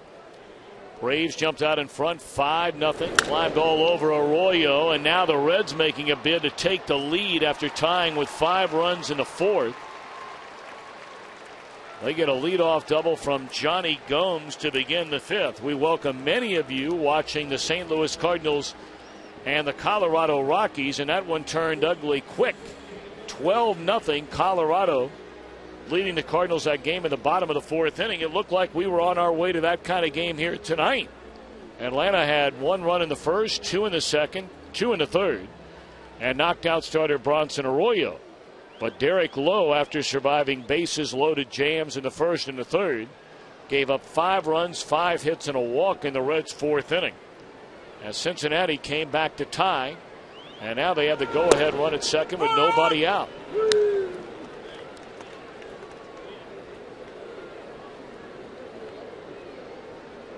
Renteria had one of the biggest at-bats in that 4th inning. It's one thing to allow a leadoff single with a 5-0 lead, not a big deal. But you're starting to flirt around with trouble when you then walk the very next batter, and that's what Lowe did to Renteria. Well, that's one thing you will always get out of Edgar Renteria. You may not get the production that you once had, but you're going to get a good at-bat. You know, very rarely is he going to go up there and just flail away at 3 pitches. Work the count, foul some pitches off. Makes himself a tough out. Off the pitcher's glove, scrambling to get it is Jones. He throws. What a play by Chipper Jones.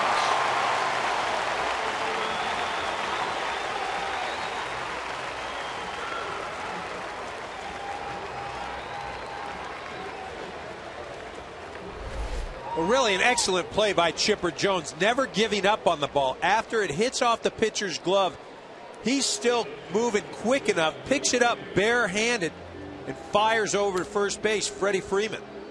You know, and this is a guy that's doing it on 2 balky knees. Doesn't move like he used to, but still, if he can get to a ball, look at that throw. Throws it from below his hip. Gets Renteria by a good step. We get a beautiful look at it there. Kudos to our crew here in Atlanta and down in the truck. Strike 1 to Ryan Hannigan. Gomes did not advance on that ball. Thought maybe it would be caught on the line initially by Martinez, but once it hit the ground, apparently could not recover in time to advance. Well, not really. You know, he's freezing and then possibly even taking a step back when he sees it go to the glove. You've got your weight going back and then it bounces away. Now, if you don't know if the pitcher's going to go after that and Jones stays at third, the last thing you want to do is get hung out to dry in between second and third. Ideally, you'd love to be at third, but it's better that he's at second than sitting in that dugout right now.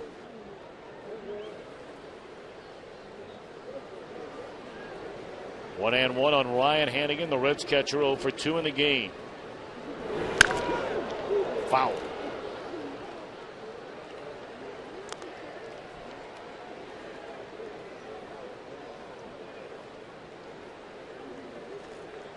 Now this is where Brian McCann, as the catcher, has to lead his pitcher through this at-bat here. You can't give Hannigan anything that he can hit hard. This is a young guy. You know, expand the zone. You've got the pitcher up next. Dusty certainly is not pinch hitting for anybody. Hannigan going looking. And Horst will indeed bat.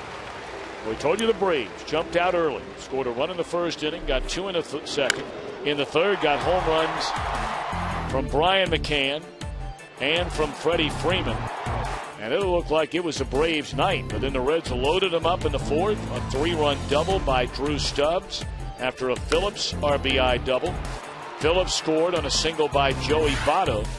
And that's where we stand here in the 5th inning with 1 on, 2 out, and the pitcher batting.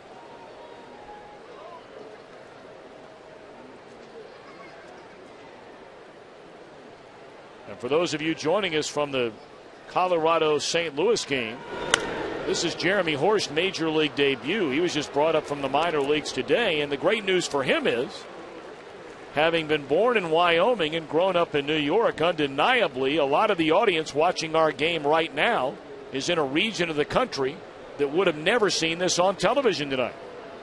It's called producing, Tommy. Producing. It was all in the cards that Jeremy Horst was going to make his major league debut. The Rockies were going to be pounding the Cardinals, and all the folks in Wyoming and North Dakota would be watching Jeremy Horst. 2-2 the count.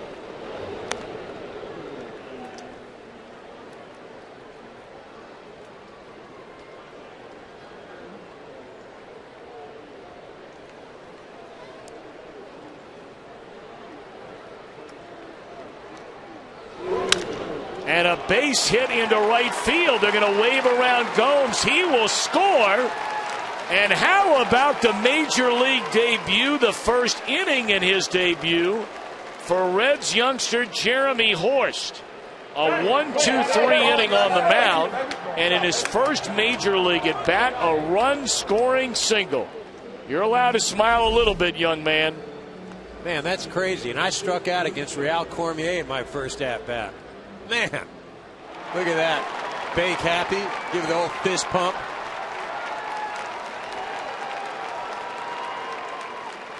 That's nice for the young man. In the minor leagues, primarily used as a reliever, Jeremy Horst had one hit in his minor league career. It's easier to hit up here. Guys throw more strikes. He'd show me something right now if he stole a base. Boy, oh, man. And your boys are out running the mini marathon right now, right? Yeah.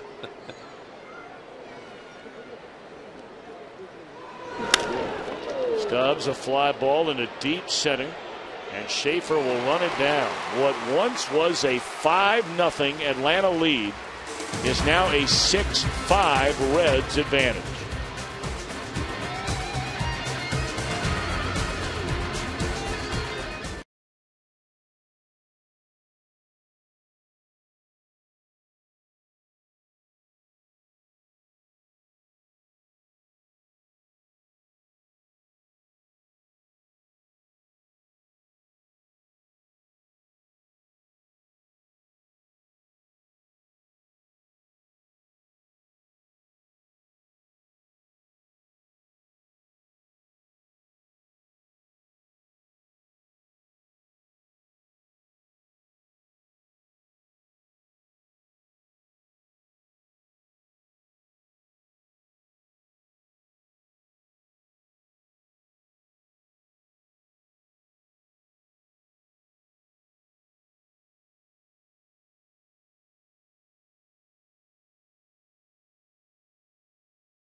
Let's build something together.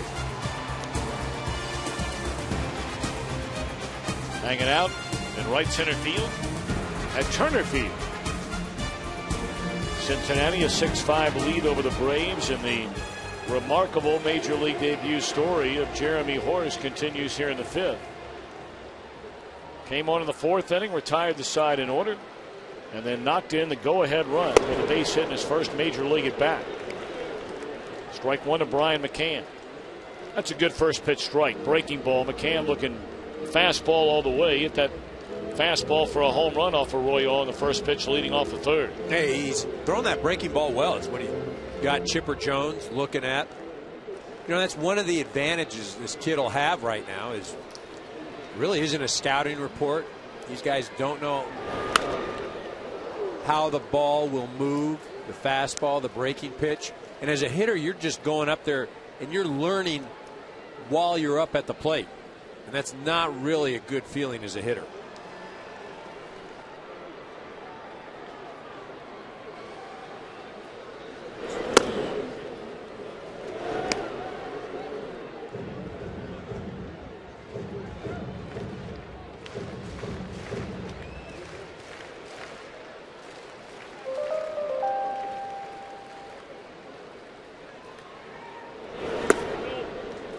Two and two on McCann. He'll be followed by Eric Kinski and Dan Uggla. Braves scored 5 runs on 9 hits in the first 3 innings against Arroyo.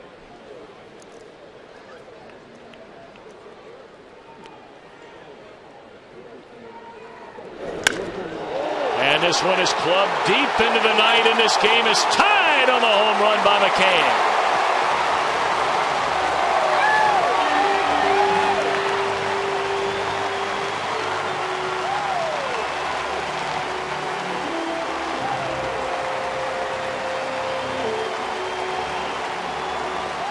Well, what a player he is. Well, the MVP of last year's All-Star game. Putting his stamp on a ticket out to Arizona again this year. He got the breaking ball again. You know, this is what he got early on in the count. It's what I said. You have to learn while you're up at the plate because there is no history with this guy. McCann saw that first breaking pitch. He missed it, but he put it in the computer. He wasn't going to miss it a second time. So we begin anew yet again here in the bottom of the 5th inning on the home run to tie the game. Brian McCann. Eric Kinski now the batter. Looks at a fastball strike. 0-2. McCann had 4 home runs all year coming into the game. And he's hit 2 in consecutive at bats.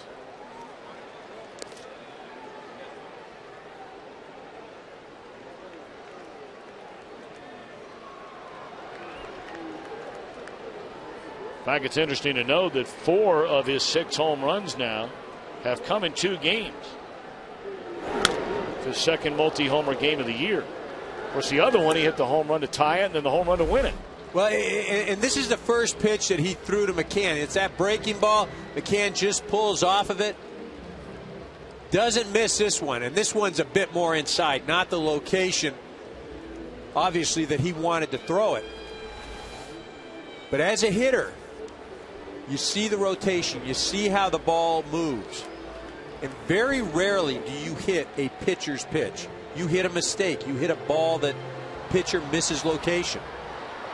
But he was ready for that breaking ball. 1-2 to Henske. Well, we were talking about McCann in the other game this year where he had 2 home runs in the same game. Last Tuesday night against Houston, McCann hit a pinch hit game tying home run in the bottom of the 9th inning and then hit a home run to end the game in the bottom of the 11th inning.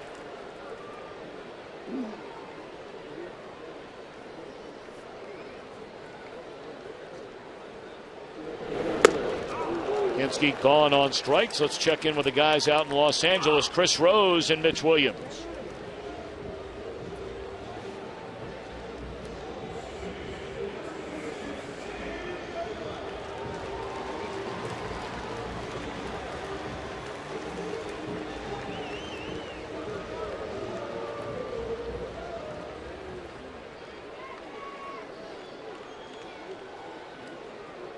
Thank you very much, Mr. Rose. Ball pulled foul. Chris has to still be excited about his Cleveland Indians. Chris from Cleveland, Ohio. Well, he took care of the Reds.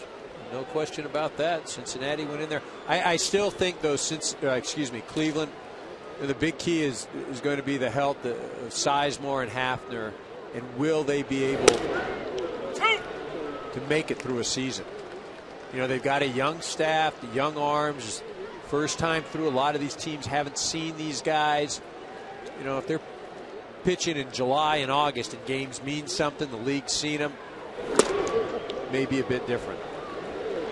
Cleveland got a win earlier today, beating the Tampa Bay Rays 7-3.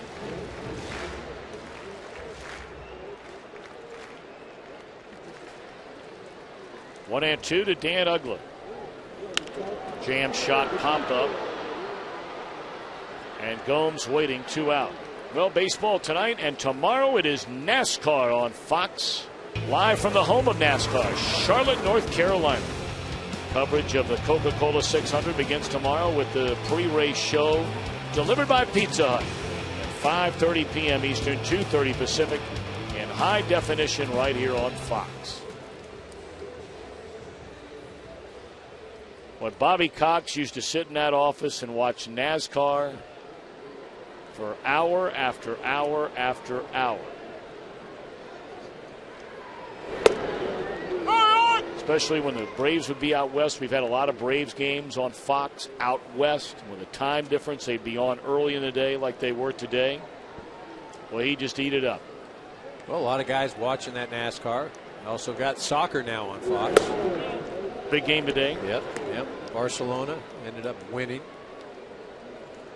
over Manchester United. You told me the score was 3-1. I saw when it was 2-1. 3-1 the final on that one? I think it was 3-1 final.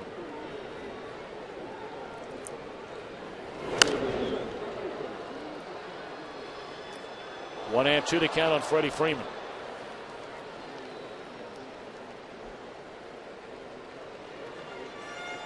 Freeman hit one a long way his last time up. He's 2 for 2 in the game. He's doubled and scored and hit a home run to right center field in the third.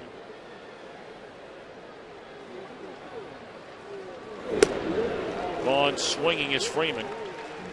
But the Braves get a game-tying home run from Brian McCann. We're even at 6.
Chevrolet, proud to support youth baseball across the country, and by Michelin, a better way forward.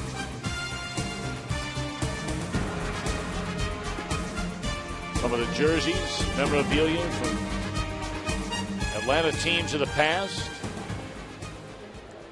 Of course, that decade through the mid-1990s when they had Greg Maddox, John Smoltz, and Tom Glavine.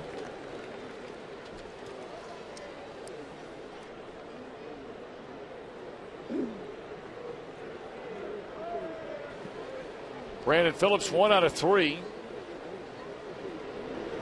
Had an RBI double up the left field line in the 4th inning and then scored when Joey Votto hit that line drive just above the head of Alex Gonzalez.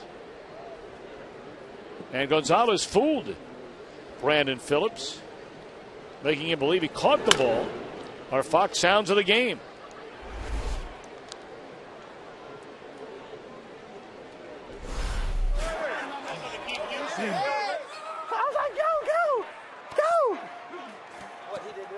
Yeah, I heard it. I know he always do that jump, man. I forgot all about it. Hey, baby. Can't fail for the banana tail bite twice. If he would have went back to second base, I would have been done. Because when I saw him running at me, I looked at him. I had to stop.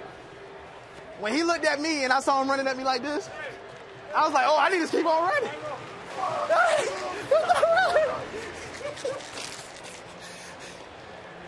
Hey, I tell you, man, I forgot that he does it all the time. He does it all the time. Phillips' little roller out in front of the plate. He's thrown out by Brian McCann. We appreciate him wearing a microphone for us again this week.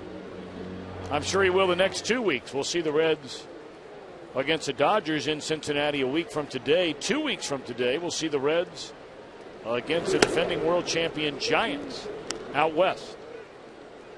Should be 2 good ball games against National League West teams. Again, with that injury to Buster Posey in San Francisco, for me, that division just opens up. And you can't really count out anybody. Maybe the Padres, not a real. I just can't buy that ball club right now. Or at the beginning of the year.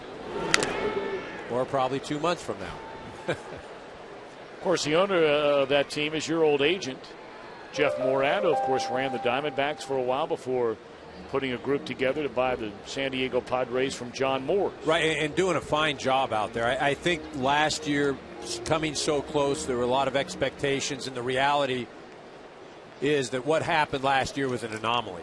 It happened probably about 3 years earlier than their plan. Martinez going to get Votto on a roller to first base. 2 outs, and again, let's check in with the guys out west, Chris Rose and Mitch Williams.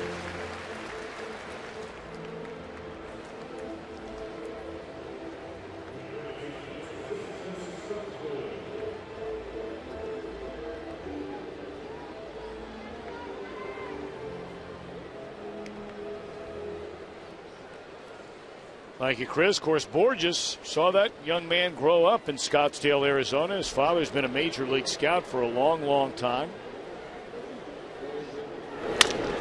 Right back to the mound. A good 6 for Martinez. Through the heart of the order, 1, 2, 3. Bottom of the inning coming up. We're tied at 6.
Back to Fox Saturday Baseball, presented by Lowe's.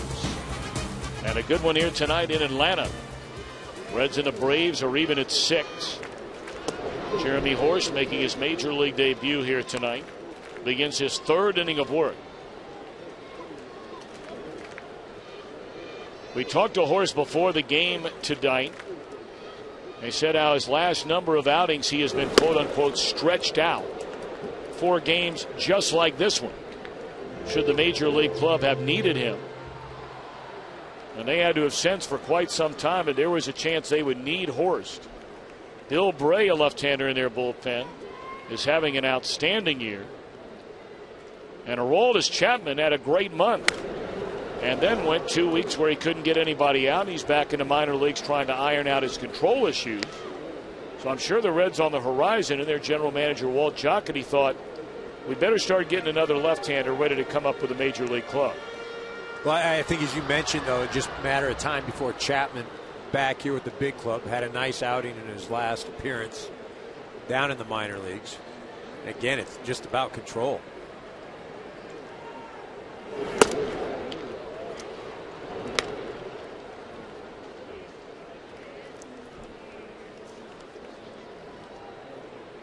You know, with all that's gone on with this Reds ball club, they have to be happy with where they're at right now. You're not going to win anything in May. You just don't want to lose anything in May. There's going to be a tough play here. And what a play by Renteria. You had Stubbs very deep in center and Gomes playing pretty deep in right, and that's a nice play by the Red shortstop. Hey, he's got his back to home plate. Just corrals that ball. Really no outfielder anywhere near. Nice catch by Renteria. Wilkin Ramirez will come up and pinch hit. And a real nice job tonight by Christian Martinez. I mean, he came in when the Reds, you know, had it going. Relieving Derek Lowe. He does give up 1 run in 2 1/3 innings, but that 6th inning was quite impressive, going through Phillips, Votto, and Rowland without a ball leaving the infield.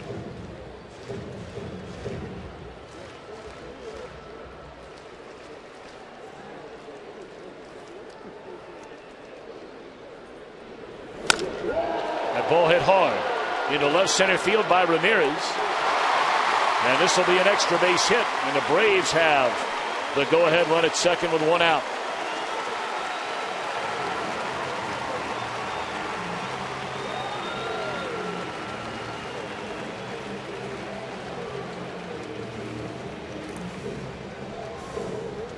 Talked about how good the Reds pinch hitters have been. I mean, look at the disparity between first and second.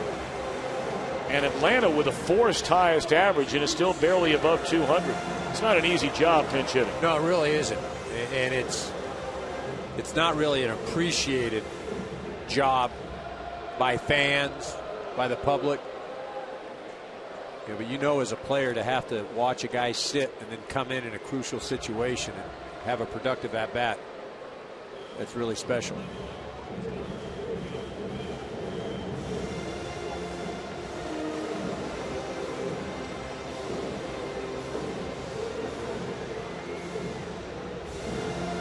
Well, Brian Price, a pitching coach under Dusty Baker, comes out for a visit. Good to see that the tickets you left tonight got picked up. You think that's a little warm right now? You know, I'm sure there's a reason, but when you see a guy dressed up like that at a baseball game, the question I always ask myself is, what would prompt that? That's a dare. It's got to be a dare, right? Is that a dare? Let you lose a bet?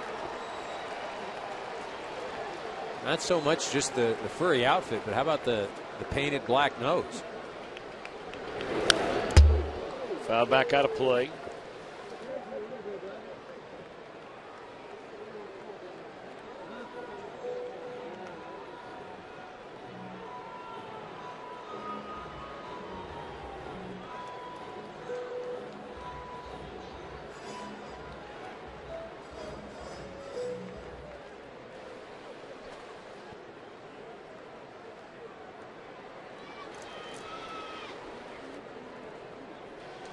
0-1 account now on Schaefer. He had a bunt single to drive in a run back in the second inning.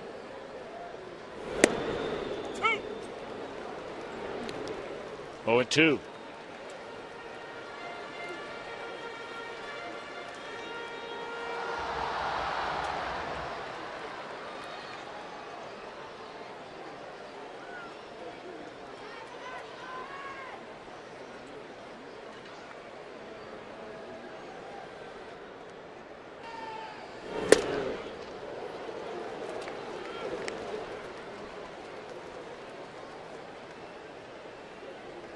Well, Schaefer continuing to get worked on the outside part of the plate. As a hitter with 2 strikes, you're just trying to make contact, put the bat on the ball, especially with the runner out there in scoring position.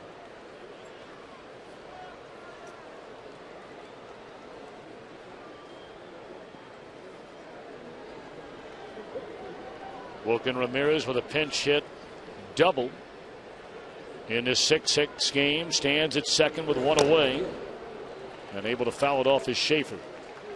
Talk about Schaefer. He was the opening day in their lineup going back to 2009. I mean, he just set the world on fire in spring training. His first major league game, he hit a home run, hit another one a couple of days later. And then a couple of months into his rookie year, he broke a bone in his wrist. And he had not played in the major leagues until earlier this week. Well, he's had to change his game a bit. And I think coming up, he was able to turn on the ball, hit a few home runs. He can still turn on the ball, but the ball just doesn't jump like it used to. He's had to reinvent his game. As I said, be more the contact guy, be a speed guy, and it hasn't come easy. Prado waits in the on-deck circle. Leanne to Schaefer. And Horst to the plate. Got out of play. Reds have double barrel action in their bullpen. The one-time Angel standout, who's all the way back from Tommy John surgery, Jose Arredondo, and the left-hander Bill Bray.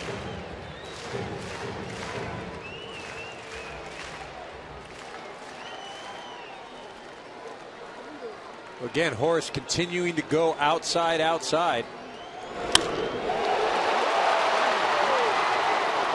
Runner going to tag. Catch is made. There are 2 outs in the inning, and Prado coming up. Or step aside momentarily and invite you to help make a baseball moment kids will never forget. Go to ChevyBaseball.com to support youth baseball. Plus, enter to win one of 4 trips to the 2011 All-Star Game in Arizona. And the keys to a new Chevrolet. Well, let's see if Dusty Baker, here he comes out of the dugout. Told you he had the right-hander Arredondo getting loose.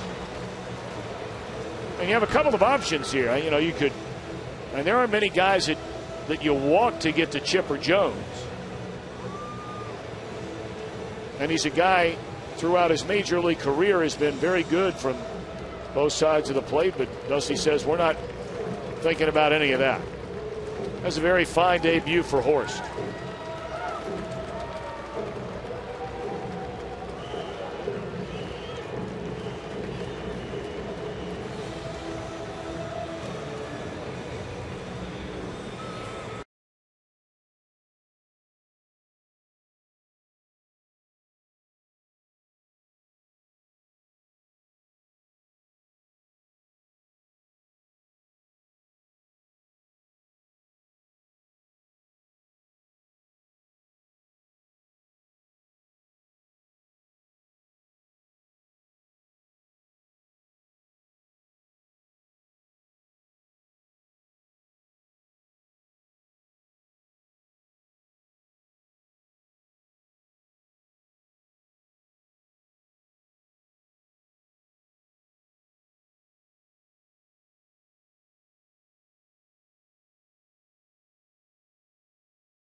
12 at bats. 11. Certainly a memorable major league debut for Jeremy Horst. Goes 2 2/3, allows the game tying home run to Brian McCann, but he strikes out 4, doesn't walk out about it. Horst in his very first inning, he retired the side in order with a couple of strikeouts. Then he broke a 5-5 tie in his first major league at bat with a run scoring single. And I bet you that's what he remembers most. Hey, I got an RBI hit my first at bat. Right now the Braves have the go-ahead run, standing at third. Martin Prado, the batter, looks at strike one from the reliever, who had a sensational 2008 with the Angels. Pitched for him in 2009 before hurting his elbow. The Reds signed him knowing he would miss all of last year. Jose Arredondo. Line into center. Stubbs is there. Inning over. We go to the 7th. Tied at 6. Back after a word from your local Fox station.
Six runs, 9 hits, no errors for Cincinnati. Reds have left 7 men on base, 6 runs, 11 hits, no errors, and 5 left for Atlanta. Right-hander Scott Proctor takes over from the Braves bullpen. Proctor following Lowe and Martinez.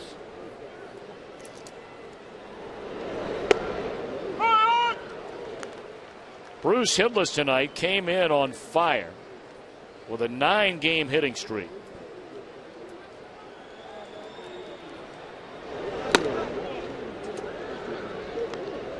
Grounded into a double play with 1 out to end the first inning with the bases loaded. Left him loaded again in the 3rd on a ground ball to first, and then bounced out that way again his last time up. 2-2. Well, it sounds kind of crazy, but sometimes when you are going well, you feel like you can hit anything. I think in a couple of the at-bats tonight, he's expanded his strike zone, especially against Derek Lowe earlier in the game. Proctor has been around a long time. He has pitched a lot of Major League Baseball.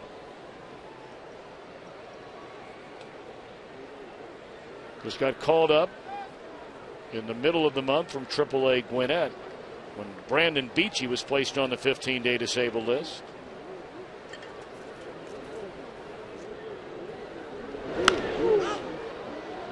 Still 3-2 to Bruce. Beachy probably a few weeks away still. He was in that 4th, 5th spot in the rotation, doing a real nice job.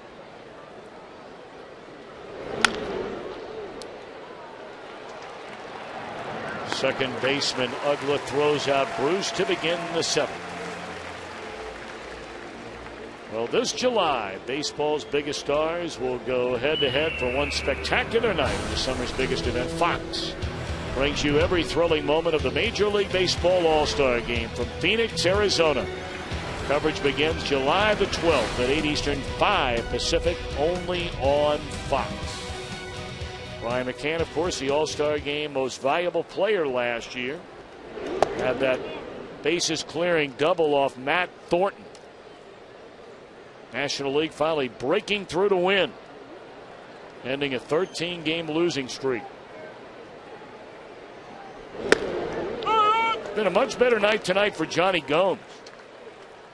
Gomes 2 hits, 2 runs scored.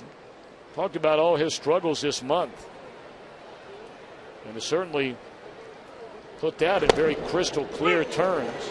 Gomes has scored as many runs tonight as he has scored all month. Yeah, it is something. And he's the type of guy, he's not just a guy that you're going to throw out there and he can fill a spot in left field. He has the ability, when going well, to be a very productive player. As you mentioned, he carried this ball club last year for a period of time.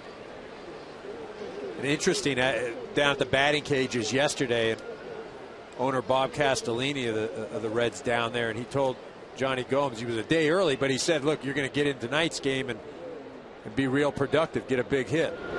He's had the big hits tonight.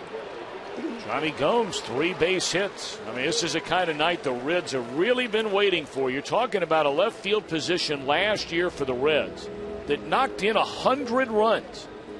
Gomes knocked in 86 of them. And all of a sudden, you're getting nothing out of that position, really, since about the 2nd week of April. And so if they can start to get Gomes or Heisey or Fred Lewis or any 2 of the 3, 1 of the 3 going, what a big lift that is. Yeah, like the Reds need more hitting, right? Well, is that what they I mean, I know you can never have enough. And you're exactly right. You put him out there, and they're just a much more potent lineup. And that's why I said, right now, if you're the Cincinnati Reds and you're just a few games out with all the issues that you've had up to this point, you've got to be pretty excited with what you have in front of you. With the pitching, with some of the lack of production from some guys. It's going to change. Renteria for 2 tonight. Drew a walk, scored a run in that 5-run 4th inning. We're tied at 6. This has been one outstanding start for the St. Louis Cardinals in the National League Central, although they are getting drubbed tonight in Colorado. Milwaukee has already won today, beating the Giants. And those were the 3 teams most everybody felt would be contending in the Central when the year began. We'll see how it plays out. Sinking liner into right. Hensky is there, 2 out.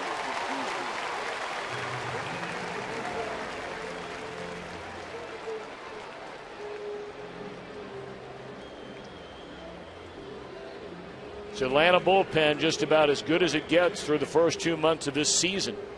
They get in games like this, they like their chances. Well, as well they should. Some of the arms they have down there get into that 8th inning, and they give themselves a real shot at winning a ball game. You got Venner's down there, arguably the best reliever in the game right now. Kimbrel, O'Flaherty.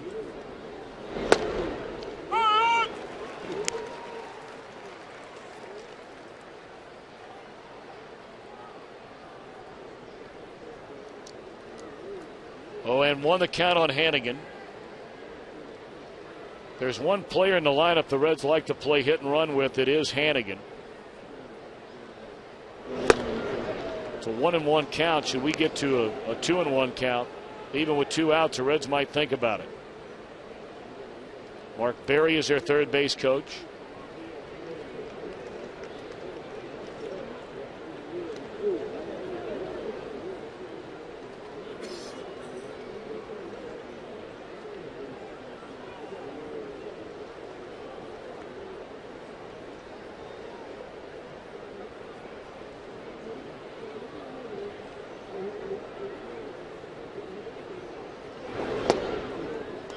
2-1.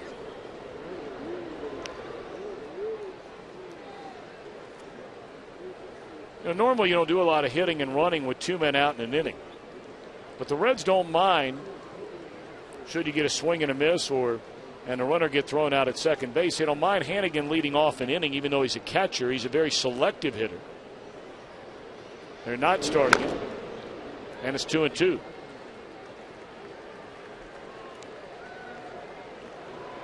Well, Dusty Baker has Fred Lewis on deck, a speedster. And there's a number of things he can do.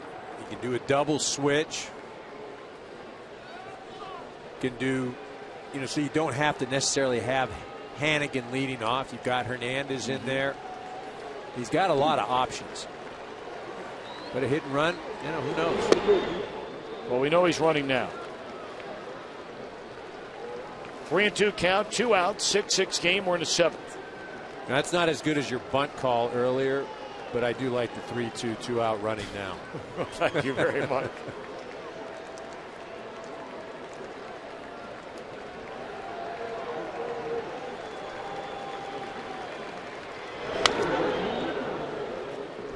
Combs will make the U-turn and come on back. Both of these teams playoff teams a year ago. And Atlanta, we've talked about some of the Reds' issues and feeling pretty good about where they are despite everything that's gone on. I mean, Atlanta not hitting much at all this year. And here they are, 4 games over 500. Right in the mix in the NL East, a very good NL East. Still 3-2 to Hannigan. It's interesting because you look at all the ball clubs, whether it's in the Central, you're talking about the Cardinals, the Brewers, and the Reds. All of those teams are pretty happy with where they're at because all of them have had issues and they feel like their best baseball is in front of them. You look at the National League East with the Phillies and the Marlins and these guys, the Braves. Same sort of thing. All the teams have had issues and feel like, hey, these next 4 months, that's when we're going to get going. There's ball 4 to Hannigan. So the Reds have 2 on with 2 out, and the pinch hitter will be Fred Lewis. I mean, with St. Louis, Pujols, he's not going to do what he's doing right now. He's going to get better. The Brewers, they're going to get better. Their pitching staff. The Reds are going to get healthy. Marlins, Hanley Ramirez is going to hit. Phillies, man, they've been decimated too. And this Brave ball club.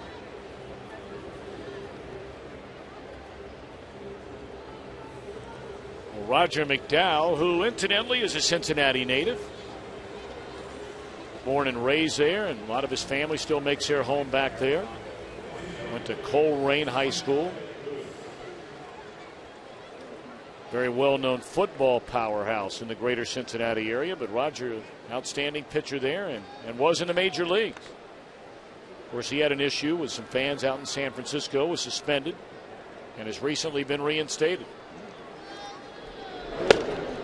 Fred Lewis started the game in left field here last night.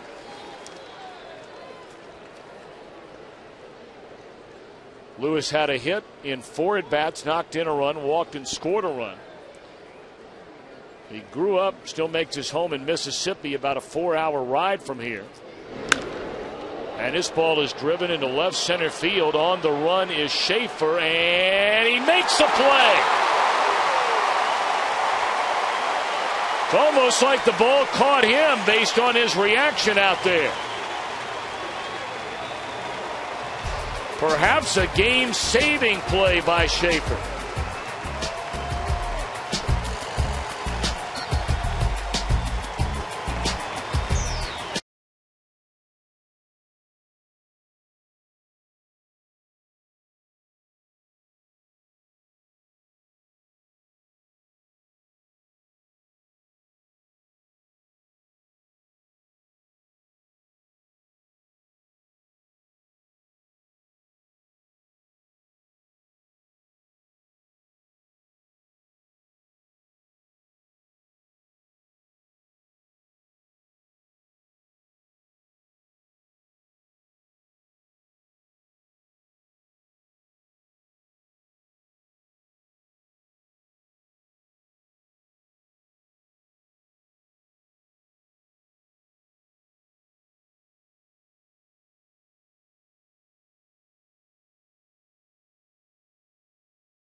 Last of the 7th inning from Atlanta.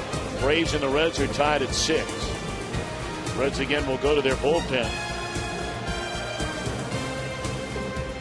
Following Bronson Arroyo, Jeremy Horst, and Jose Arredondo for 1 out. It's left-hander Bill Bray. Bray is having a terrific season. Reds had 2 very dependable left-handers in that bullpen when the year began, or so they thought. And both certainly were through the first month with Bray and Chapman. But now games like this and batters like this and innings like this belong to Bray.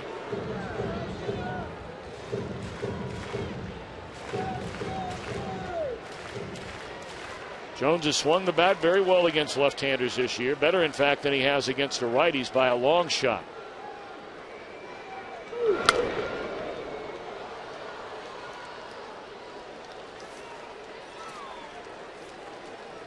This was the same group that Bray came in to face in the game here last night. He walked Chipper Jones, but then struck out Brian McCann, retired Hensky, and then got help from Nick Massett to get out of the 8th inning.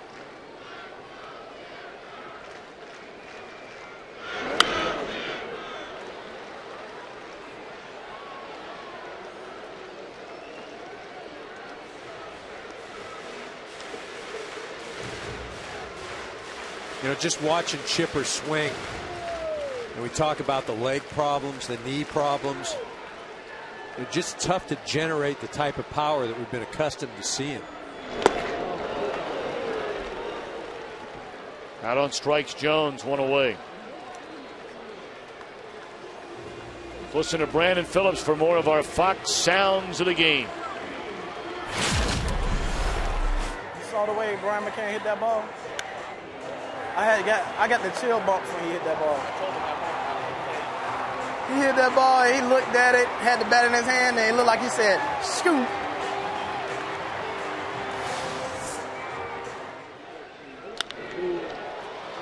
Off the glove of Phillips. And into shallow right field, McCann he's caught no man's land. And he's going to be thrown out by Jay Bruce. McCann thought about going to second, and by the time he had made the big turn, he was in trouble. A 4-hit night for McCann.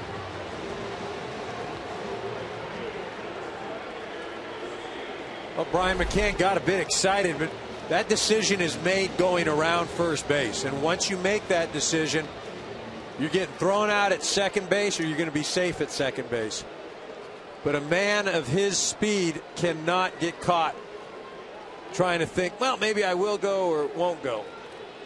Just doesn't have that ability to recoup on that. That was a pretty nice pickup there by Votto. That ball's thrown in the dirt by Jay Bruce. Well, you first baseman, you hear so much about the short hop. No, that was a nice play by Votto. I was trying to identify more, though, with McCann right there, being the slow guy going around. Well, you can definitely identify with that. Thank you very much. But Jay Bruce just rushes it in there, and as you mentioned, Votto makes a nice pick and then able to get the glove down to make the tag. But you're right. You know, historically, it's just run the big, heavy guy over to first that can't field. And then run the big, heavy guy up to the booth. Is that the way it works?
I'm First Class Terrell from Baghdad, Iraq. I want to say Happy Memorial Day to all my family and friends of Vidalia, Georgia.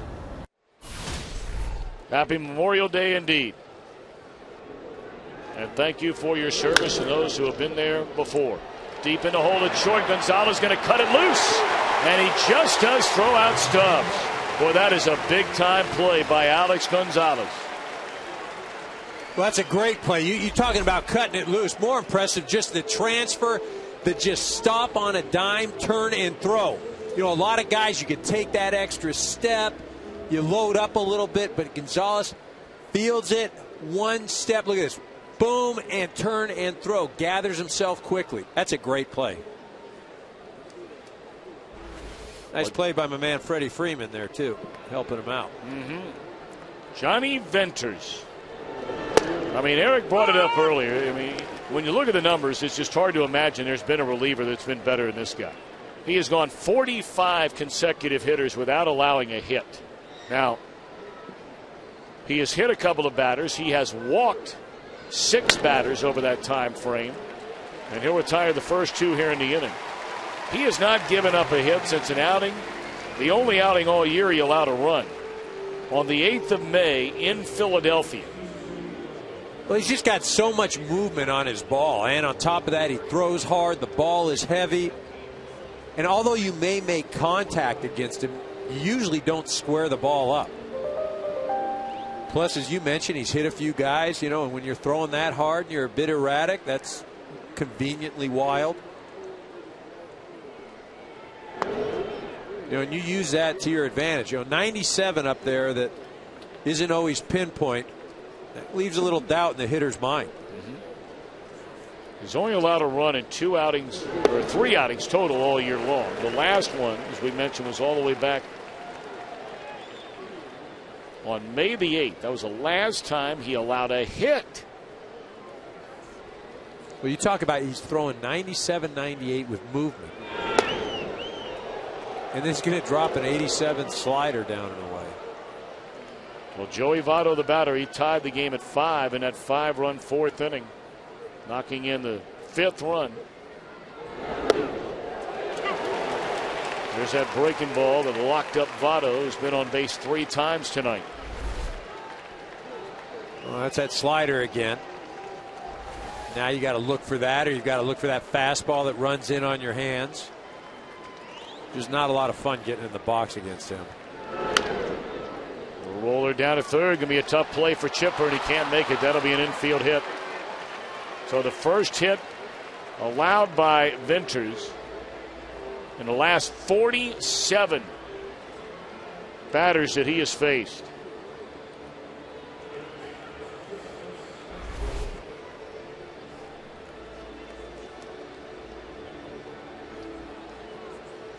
That's only the 3rd hit by a left-handed batter against Venters this year. Well, Chipper just unable to get a grip. Again, yeah, okay, that goes down as a hit, but I mean, come on, that's the old infield hit here. Again, it's not like you just cream something into the alley. As a hitter, you're just saying, man, thank goodness I made contact. Now rolling. 6-6 game. We're in the 8th. And that ball is driven hard into left center field. And it will be cut off out there in left field by Prado.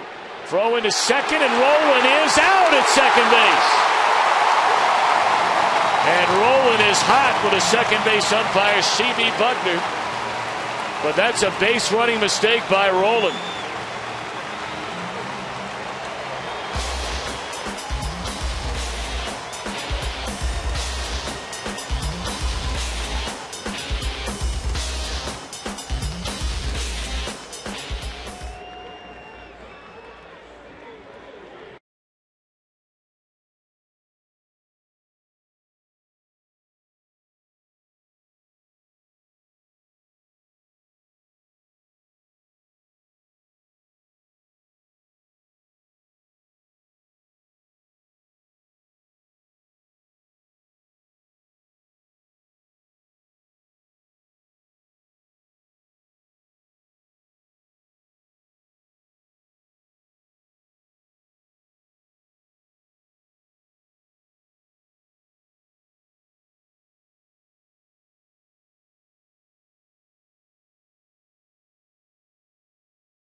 DirecTV and live Lipitor.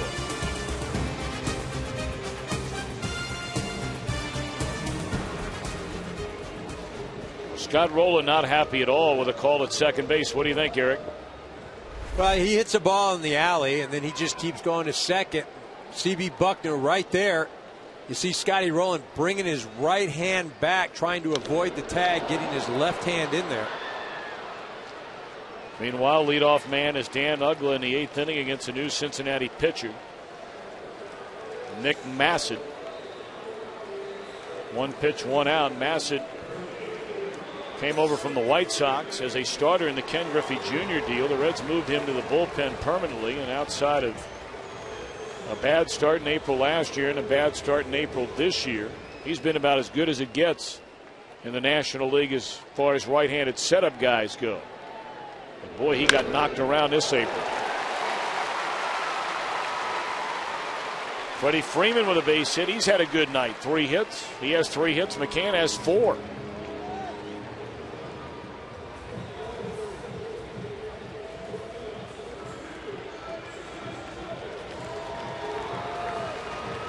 Now Alex Gonzalez. Yeah, and I was going to say, we talked about it earlier with Alex Gonzalez. Again, not the most productive numbers, but big numbers. Gets hits in big situations. And this right now is a big situation.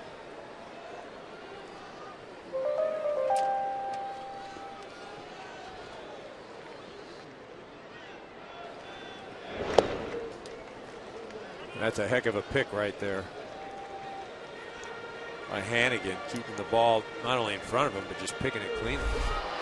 Watch this.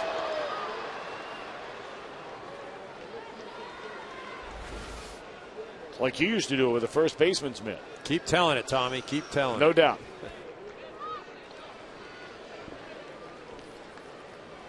Go ahead, run at first base. 1 out. We are in the last of the 8th inning. Runner goes. Swing and a miss. Hannigan's throw, and the runner's out. Whoa, they called him safe. And Phillips can't believe it. Well, that's 2 calls in a row. C.B. Buckner has not been kind, or at least the Reds don't think he's been kind. That ball beat the runner to the bag, but the call is safe.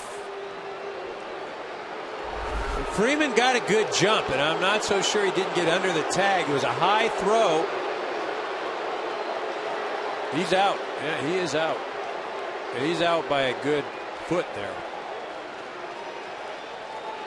I think he got him on the shin when he first going through on the left part of the leg.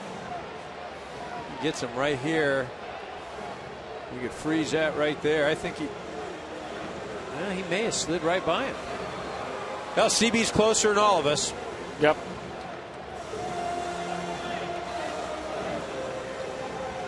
Tough to tell. Well, put it this way, Brandon Phillips didn't make it easy, but you look at that right there. It looks like he grazes him. Yeah, he gets him. He gets him right there on the shin. Shin, thigh, some sort of part of the leg. That's a big call. Because now the Braves have a go-ahead run here in the bottom of the 8th inning in scoring position for Gonzalez. And it's 2 balls and a strike. Joe Mather is standing in the on-deck circle. He came in as part of a double switch for Henske in right field.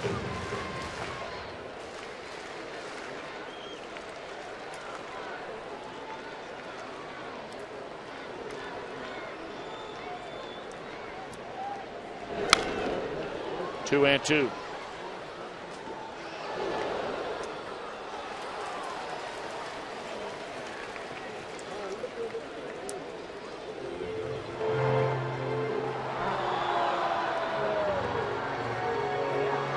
Look at Dusty Baker, his bench coach, longtime Major League shortstop Chris Spire.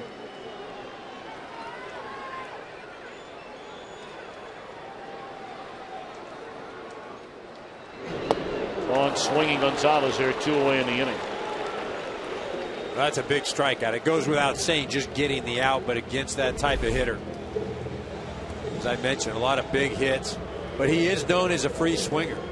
Massett does a good job of going out of the zone. enticing him to swing the bat. Still work to be done. Now the Reds want to make sure they have a scouting report.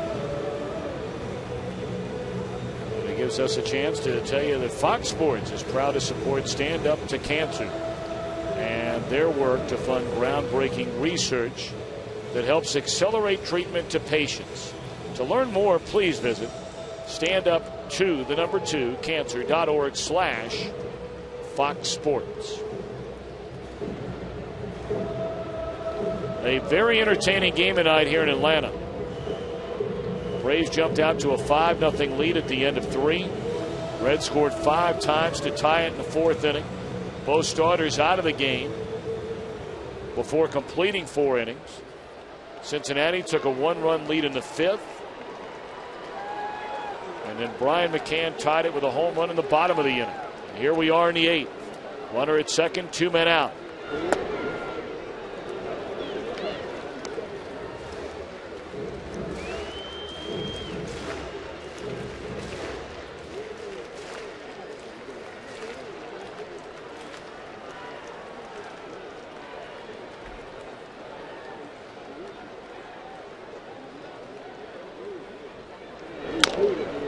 Tapper down to Roland. And the inning is over. A hit, a man left. We move to the 9th. Reds and Braves tied at 6.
Lows, the Reds come to bat here against Johnny Venters, who stays on the mound.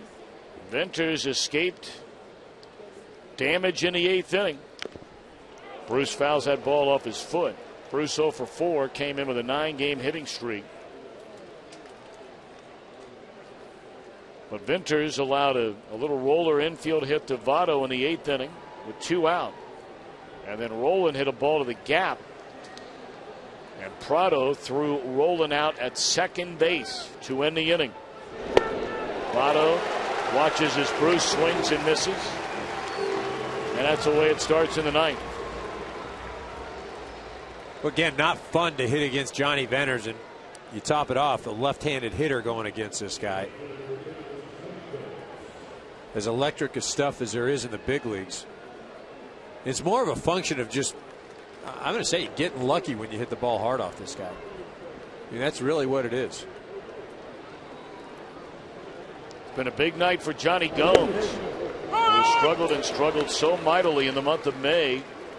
Retired his first time up. He has hits in 3 consecutive at-bats since, with 2 runs scored.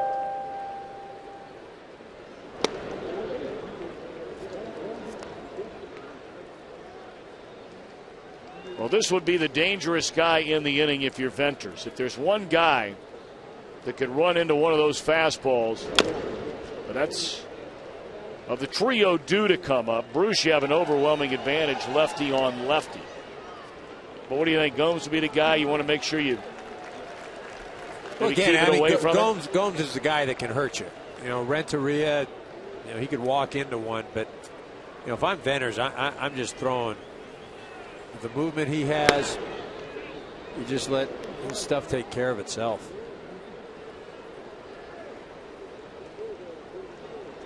I mean, that's where pitchers can get themselves into trouble. Bouncing ball, knocked down by Gonzalez, but that'll be an infield hit for Gomes. That is 4 hits tonight for Gomes.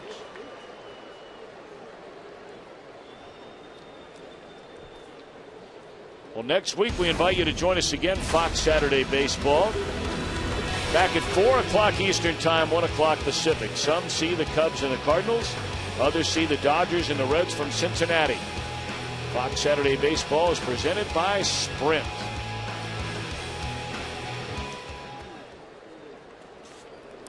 Now, if I'm Dusty Baker right now, I'm telling Gomes, you know, you pick a pitch and you're stealing. You know, Venters, I know he's left-handed, but it's tough to handle if you're the catcher, McCann. There's a lot of movement. And with a left-handed pitcher, you pick a first move and go. Of course, the other option you have, Renteria, generally is a guy who can put the bat on the ball, and his swing is tailor-made to hitting it the other way. Maybe do you think about hitting and running? The only thing, he's so tough to make contact against. Yeah. That's the issue you have. I just don't think that you can sit around and wait for 1 or 2 guys to square up a ball.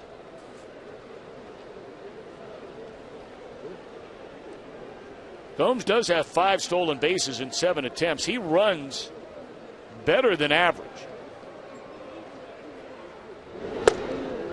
1-2 now on Renteria.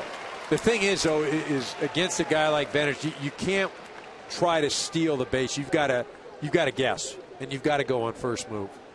And you're either going to look great because you're going to beat it by 10 feet, or you're going to look foolish because they'll throw over to first while you're running to second.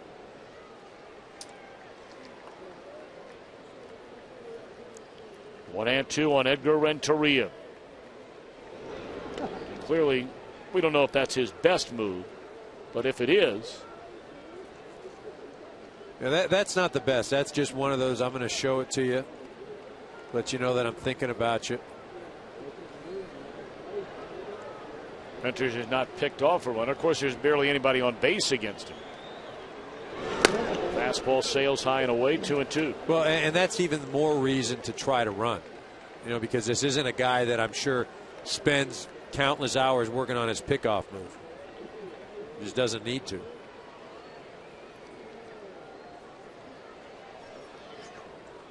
Reds have managed 3 hits against Venters. That one swung on and fouled away, and we mentioned this is only the 2nd time all year in an outing by Venters where he has allowed more than 1 hit. Well, so then if I'm the Reds, I'm saying, look, I've got my hits. I can't count on getting many more here. They have Ryan Hannigan due up next in the bottom part of this Reds batting order. Each team with 6 runs, each team with 13 hits. That ball is hit in the air to right center field. Mather to get it, 2 out.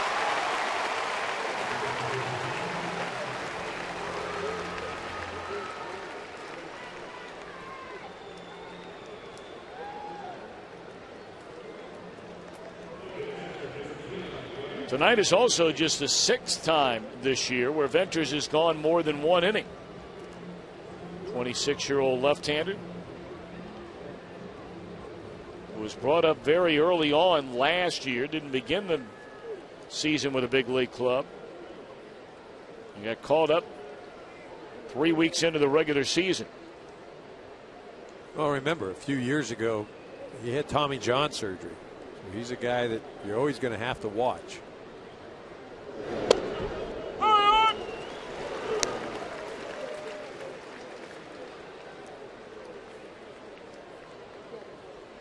Gomes a one-out single and has not moved over there at first. Here, 2 away in the inning. It's 0-1 to Hannigan. They have Chris Heisey standing in the on-deck circle. I just got to go on first move. I've just got to try it. I'm going to gamble right now and say, look, he's not going to throw over twice. Not throwing over twice. The minute he lifts that foot, I run.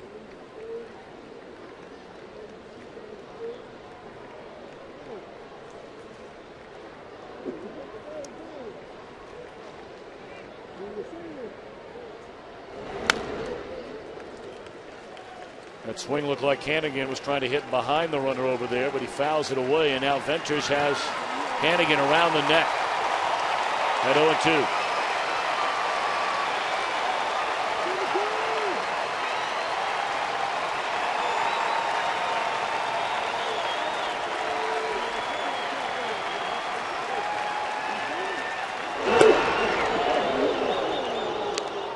You know, and when I say you got to run, that's something that, as a player, you take that upon yourself. You know, Gomes is a veteran guy. No, I used to do it. I used to do it a lot. You know, you try and sneak bases.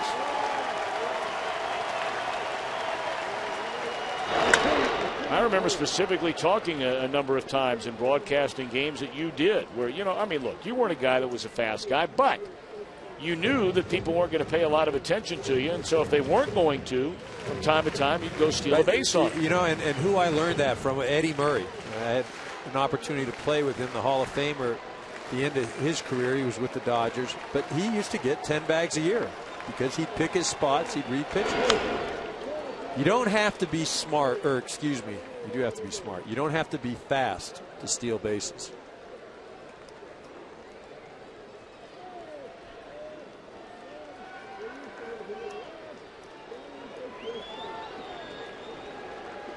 Pretty good battle going on here. Hannigan fouling away a couple of pitches. Venters appeared to have gotten away with that breaking ball in the last pitch.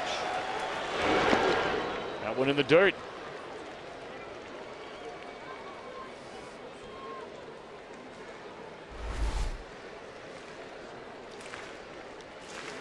Again, McCann doing it with the bat tonight and with the glove. That's why he's an all-star catcher. Why I'm sure we'll see him in Arizona again this year. 7th pitch of this at bat upcoming. And Hannigan waits 2-2. Lined into center field, and that'll fall another hit. Well, what an at bat right there by Hannigan.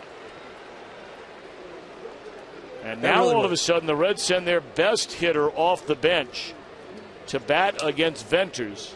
This is a very intriguing matchup. A hard thrower. I don't think it'll be interesting to see if they let him face Heisey. Roger McDowell coming out, not Freddie Gonzalez.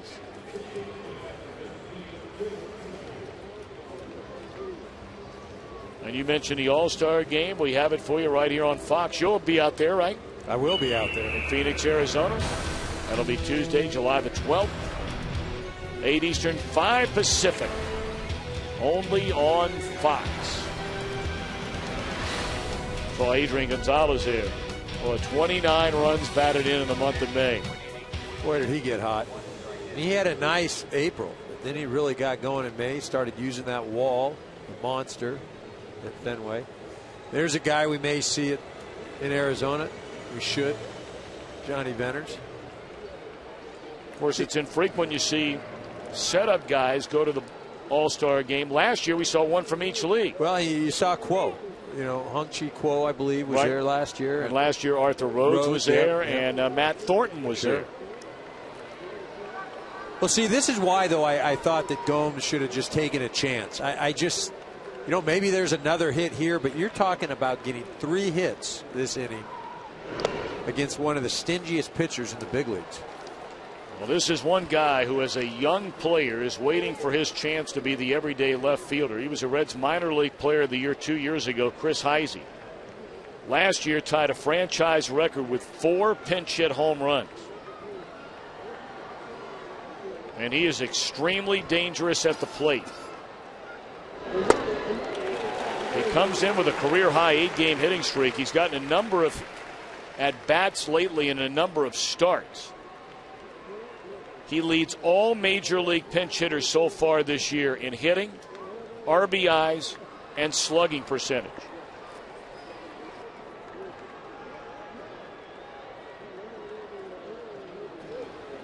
Throws a fastball at 95 right by him. Again, you mentioned the velocity. Watch the movement. The thing starts on the outside corner and then just tails off the plate.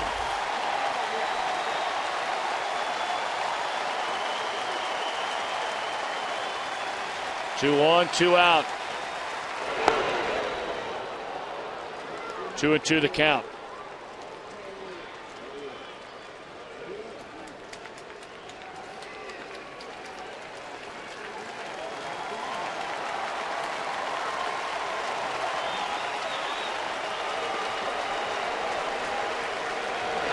Struck him out on a breaking ball to end the inning.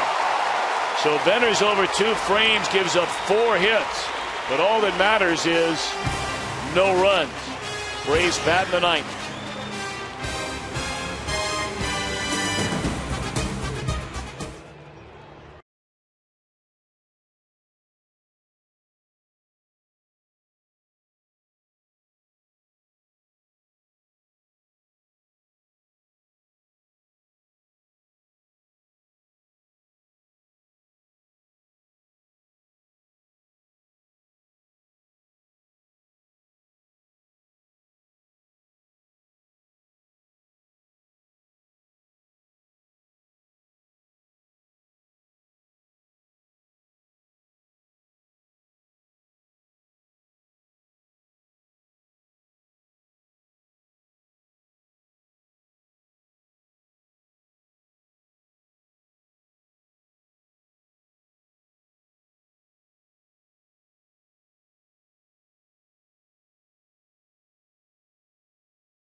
From Turner Field in Atlanta, alongside Eric Karros and our entire Fox crew, Tom Brenneman, great to have you with us on this Memorial Day weekend. Top of the order coming up for the Braves. And on the mound, a sparkling 1.8 ERA. Second-year right-hander out of Shiner, Texas, is Logan Ondrusek. This is a big man out there, too. All 6'8" of them. Creates real tough angles for the hitter. Feels like he's throwing right on top of you. Braves got a look at Ondrusek last night. 1 inning, 1 hit, no runs.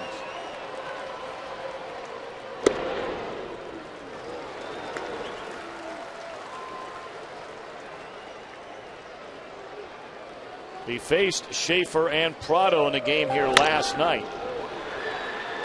Ground ball to short, 1 out. We retired both Schaefer and Prado on a pop-up and a fly ball. And Schaefer grounds out to begin the bottom of the 9th.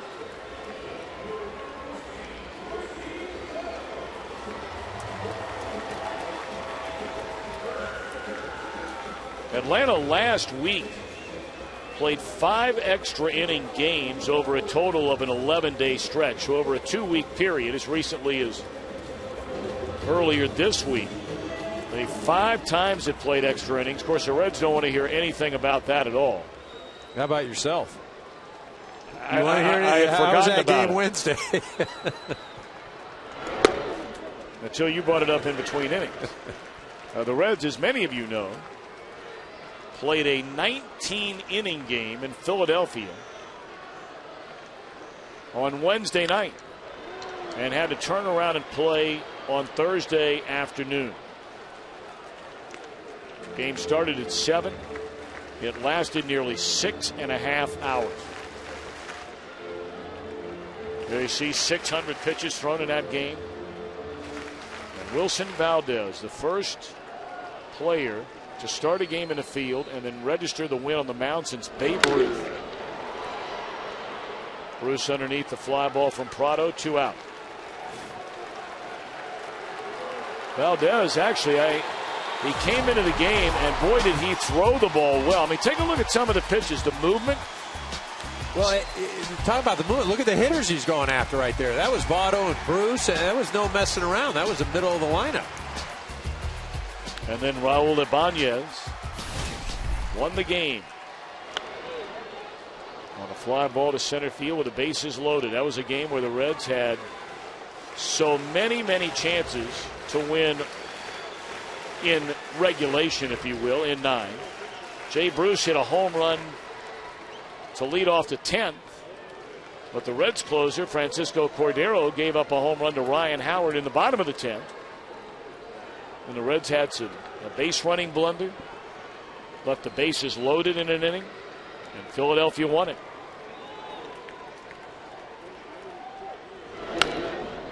Well, even in tonight's ball game, you know, the Reds are they're happy. Well, we came back from a 5-0 deficit. But the reality is they missed a number of opportunities early on in the game where they'd be ahead right now if they could have cashed in.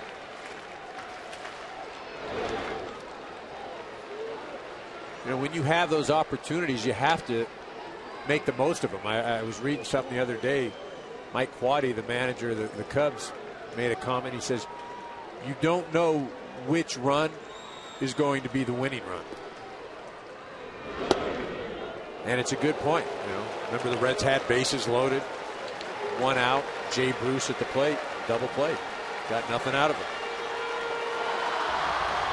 3-2 to count on Chipper Jones, and you know who's lurking in the on-deck circle. That's Brian McCann. Foul ball.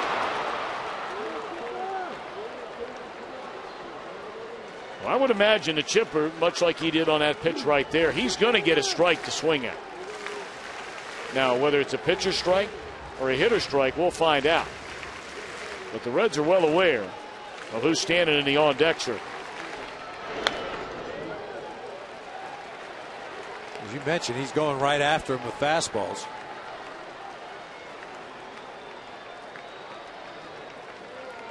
That man right there has had a night. Great offensively, blocked the ball well defensively. Andrusa keeps throwing strikes, and Jones keeps fouling them off.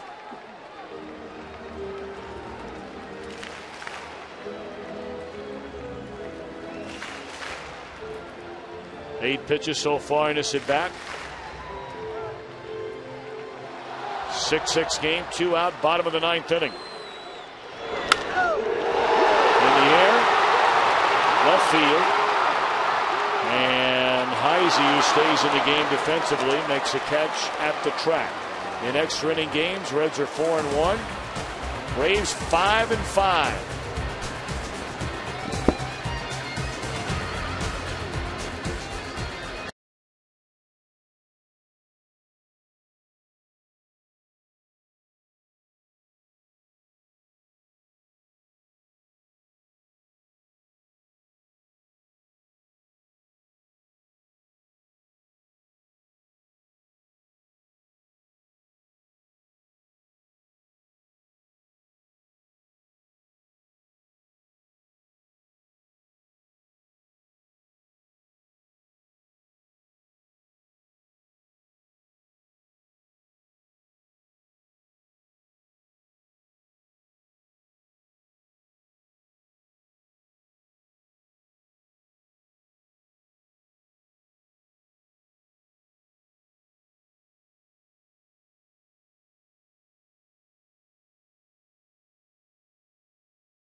From Charlotte, Kurt Busch trying to defend his title. Coverage of the Coca-Cola 600 begins tomorrow with a pre-race show delivered by Pizza Hut at 5:30 Eastern, 2:30 Pacific, in high definition right here on Fox.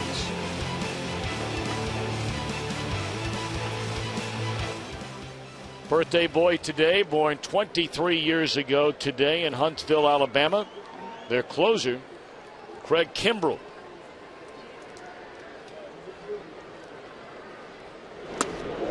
Fastball spins Drew Stubbs out of the way.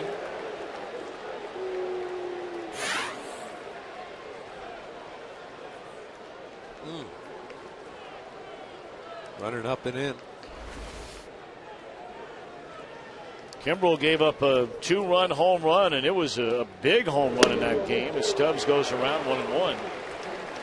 The Reds came to bat in the 9th inning last night. It was a 3-1 game.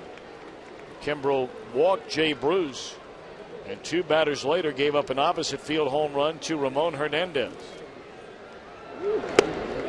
2-1. Well, as you mentioned, though, the Reds were ahead by 2 runs. I think it might have been the first time this year that Kimbrell had come in either a non-save situation or wasn't a tie game.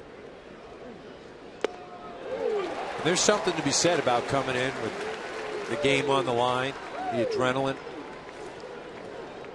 And if you didn't like 97 from the left side with Menners, you get 97 from the right here.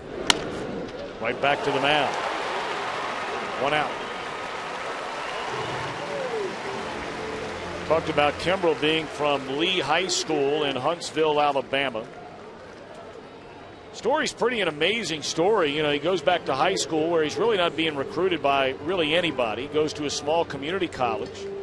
And during his summer job, as the story goes, he drops some sheetrock on his foot. Breaks multiple bones in the foot. Broke 4 of his 5 toes. And so to stay in pitching shape with his arm, he started throwing from his knees. And apparently before this injury, he was throwing 87, 88 miles an hour. His back got so strong. His hips got so strong. And, you know, his trunk got so strong that by the time he was about ready to start pitching again, he's throwing 93, 94 miles an hour. And all of a sudden becomes a bona fide prospect. That's got to be an infomercial somewhere. You drop right. Some sheet metal on your foot, right. The video, throw 97 in just 6 months. That's amazing. Phillips run around 1-2. Of course, a month ago there was a terrible tornado that went through Huntsville, Alabama. It's been well documented of players like Roy Oswald and going back to Mississippi and so many others in this part of the country having to deal with tragedy, especially in Joplin, Missouri.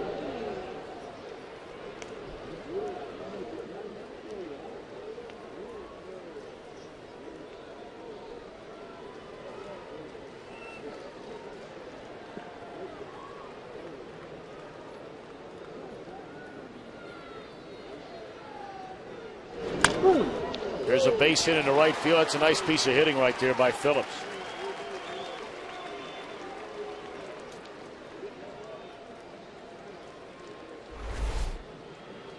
You mentioned a nice job of hitting. This is the breaking ball. Stays right on it. Shoots it to right field. See the side view. Stays behind the ball. Dan Uggla making a nice effort. Now here I'm not so sure you want Phillips to run. You've got that hole open on the right side. Let Votto see a few pitches. Now Votto did not get a look at Kimbrell last night. He faced the bottom part of the batting order. Kimbrell walked the batter, allowed the home run, also allowed a hit to Heisey. 1-1 to Votto.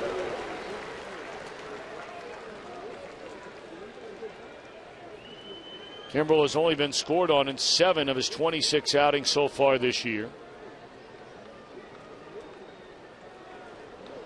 He nearly threw that one into right field. I've seen at least 4 or 5 games this year where in tie games like this, they paid so much attention to the runner, they've thrown it by and a guy standing at third. That used to drive me nuts as a first baseman. In what way? You know, it's okay to come over, but when guys are throwing 85 miles an hour over to first trying to pick the guy off, which 9 out of 10 times you're not going to pick the guy off, but you run the risk of throwing a ball in the dirt, throwing it over the first. Just throw it over to let the guy at first base know you're there. Started to. Did he go? Or there was that ball? He said it's fouled off his bat, and Votto's saying, check it. The umpire says, no, I'm not buying it. And Votto's saying it never touched his bat. He said you didn't even look at the ball. I think what he's got to do is ask for help there. I mean, there's no question the ball did bounce on the ground.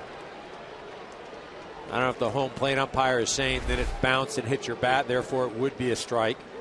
That's the only thing he could be saying. And that didn't even come close. Well, you got to ask for help there. Yeah, I mean, that, you know, look, we rarely ever get on the umpires here, but I mean, when. Yeah, if he said right there that ball made contact with the bat, that, you know, I got to question that. You can always ask for help. And it would make a mark. And it would make a mark. 2-2 to count on Votto. And this will be a double play ball.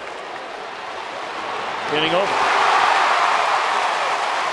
So the Braves will bat in the bottom half of the 10th inning. And we're back after a word from your local Fox station.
Big night for Brian McCann. He has 4 hits, including 2 home runs.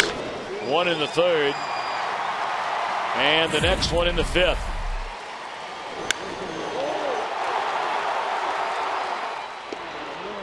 We're starting with a first pitch breaking ball. It's a called strike on Drusick, a 1-2-3 9th inning.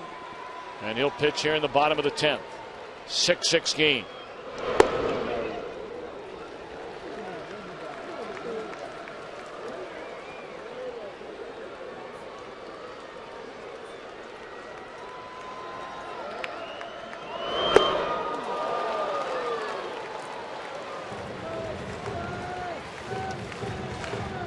Well, that's the only danger when you do get into extra innings. As a hitter, sometimes you just want to finish it your own at bat. One swing, hit it out. Boy, on Drusick. takes care of McCann on 4 pitches to begin the 10th inning. Well, just a ton of movement on these pitches. You see that ball just drops out of the zone. These two bullpens tonight have been lights out, and they have both been in there for a long time. Red starter lasted 3 innings. Brave starter lasted 3 1/3. Well, you look, there hasn't been any scoring after the 5th inning. A bunch of zeros. All 12 runs scored through the 5th. Here's Brooks Conrad.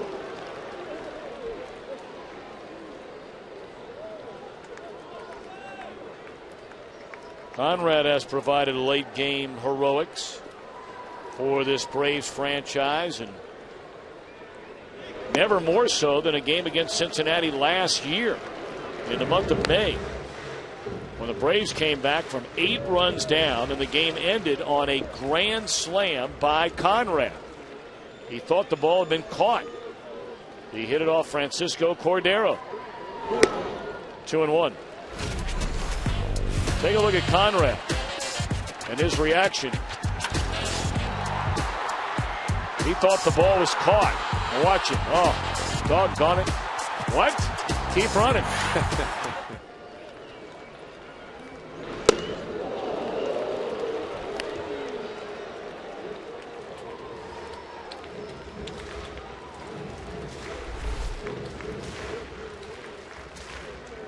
Again, he's going for the fences right there. Like I said, as a hitter, it gets real easy to just think home run in extra innings. This ball's hit pretty well. Drifting into left is Heisey at the track, 2 out.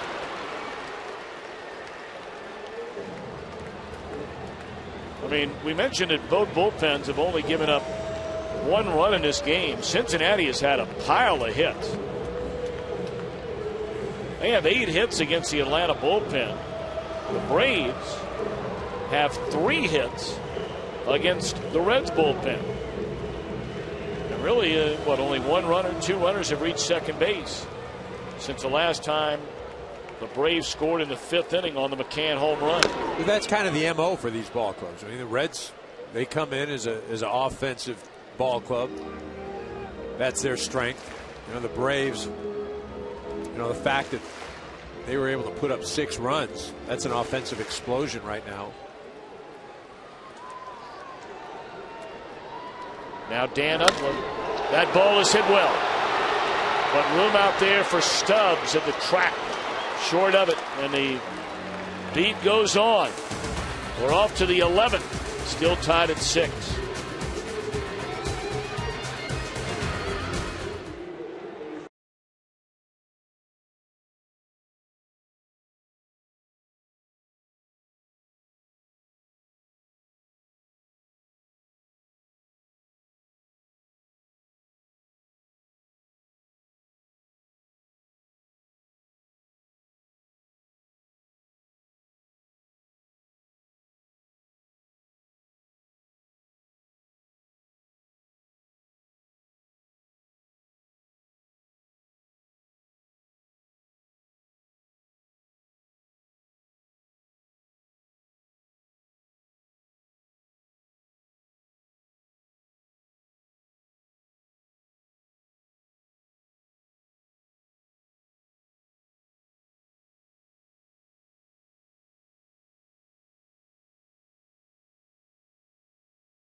Saturday Baseball brings you the Cubs and the Cardinals from St. Louis.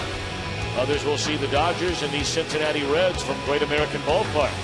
Fox Saturday Baseball presented by Sprint begins at 4 Eastern, 1 Pacific. Check local listings for the game and start time in your area. Scott Linebrink takes over on the mound for Atlanta, and he'll be facing Scott Rowland, Jay Bruce, and then a pinch hitter for the pitcher. Linebrink for so many years a dominant right-handed setup man to Trevor Hoffman in San Diego. Spent the last couple of years with the White Sox.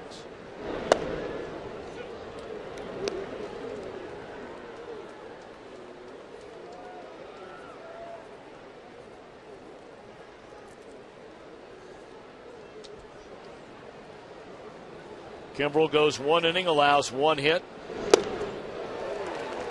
2-1 to Rowland.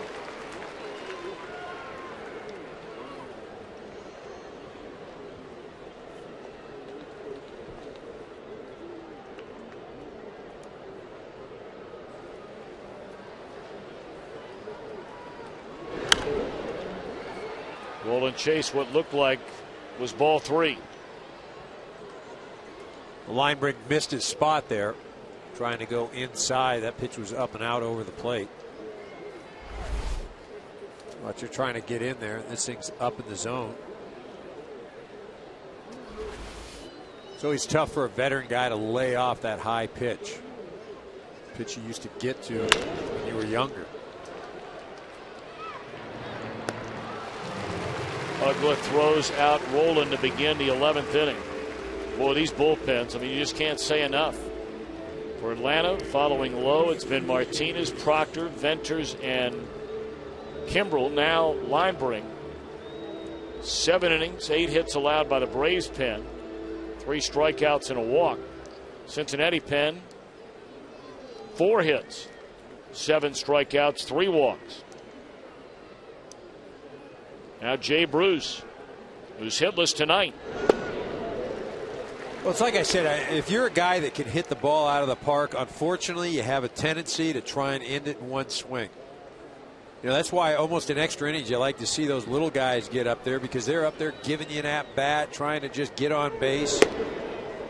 It gives you a bit of a shot.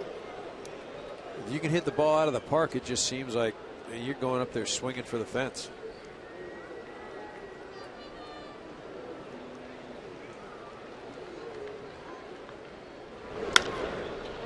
And there's a lazy pop fly into shallow center field. So Bruce has a 9-game hitting streak that could very well come to an end tonight.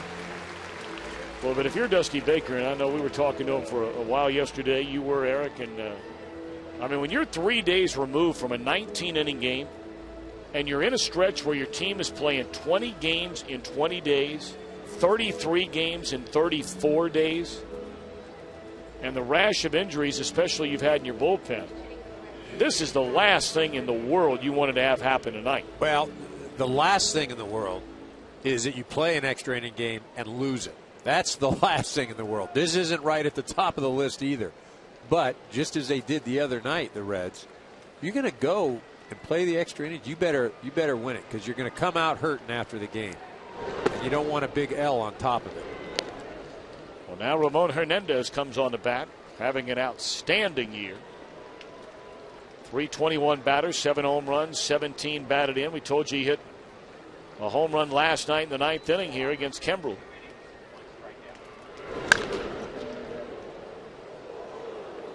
And he hit it straight down the right field line. As soon as it left the bat, he said he knew it was gone. Very similar to what he did, what was it, opening day, I believe? Yep, right win the field game. Shot. That's what Dusty's hoping for now. 2 outs, just run into one.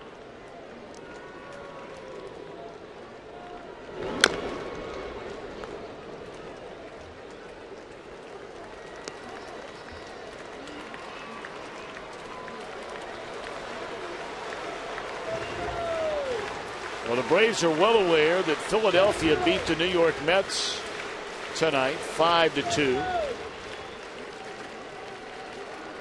Florida Marlins are playing out west, and they have an early 2-0 lead over the Dodgers. Those are the two teams Atlanta trails in the East. For the Reds, they are aware that St. Louis was roughed up, and that's putting it kindly 15-4 by Colorado. Milwaukee, meanwhile, beat the Giants 3-2.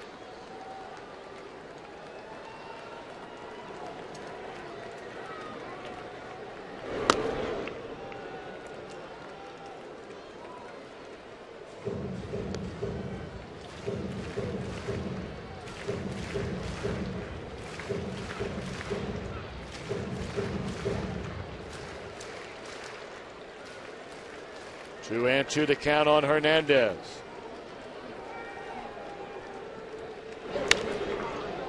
In the air and playable. Good work by Linebrink. Freeman Gonzalez due to start the bottom of the 11th inning. 6-6 game. Let's send it back to Los Angeles to Chris Rose and Mitch Williams.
Freeman to lead things off. He's had a good night, the rookie first baseman. Doubled and scored in the second, and a home run in the third, his 5th of the year. After striking out in the 5th inning, he singled and stole a base in the 8th. Carlos Fisher called up from the minor leagues after Bronson Arroyo threw 2 2/3 innings on Monday night in Philadelphia. And little did he know, and you're talking about a guy who's been the closer of the Reds' AAA team in Louisville, that he would come into the game in the 14th inning, throw a career-high 5 2/3 innings, 95 pitches in the game. They did a wonderful job. You know, almost a ball in the right field, hit off the end of the bat, one away. You know, a guy that was able to come in, eat up innings,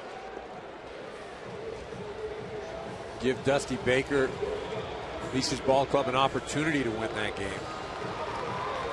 You know, it's one of those moments, and Eric, you can appreciate it. I've never been on a major league team, obviously never will. I mean, that was one of the games, even though he lost the game, where he has forever earned the respect of an organization, a fan base, and his teammates. Well, you're exactly right, because it's all about the team in that situation. And here's a guy that basically just thrust out there in a situation that, you know, a role that he is not used to. Goes out and pitches against a Philadelphia ball club and really takes one for the. I mean, he was out there when he didn't have anything left. He was still battling.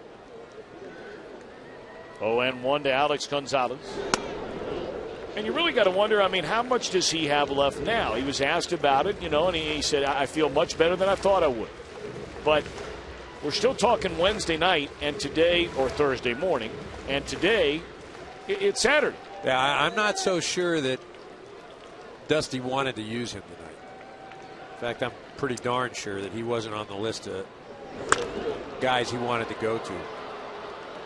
Fly ball to right field. Bruce calling off Stubbs, and here goes Fisher again. He's retired the first 2 batters in the inning. And now the Braves.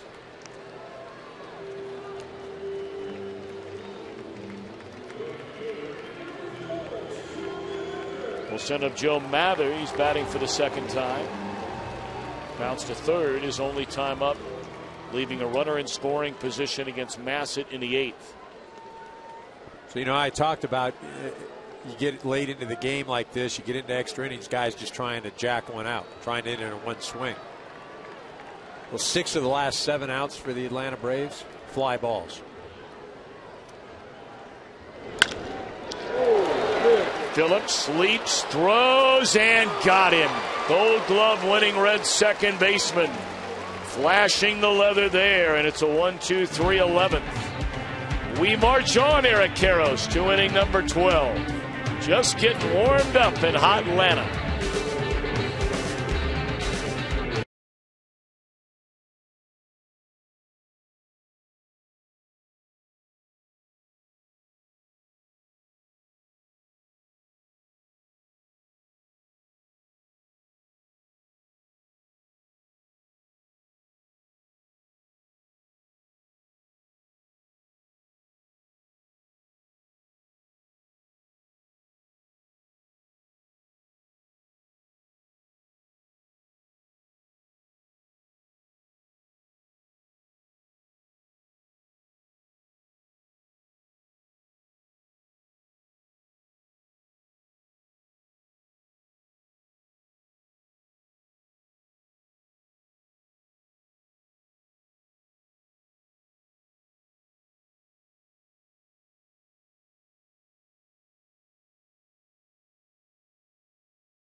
Phillips is making at least 1 or 2 of these. Yeah, one of the most athletic players in the big leagues. You see, he gets there and gets himself airborne, turns in the air, makes a throw.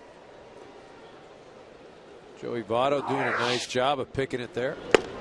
So here we are in the top of the 12th inning. 6 runs, 15 hits for the Reds. They've left 12 men on base.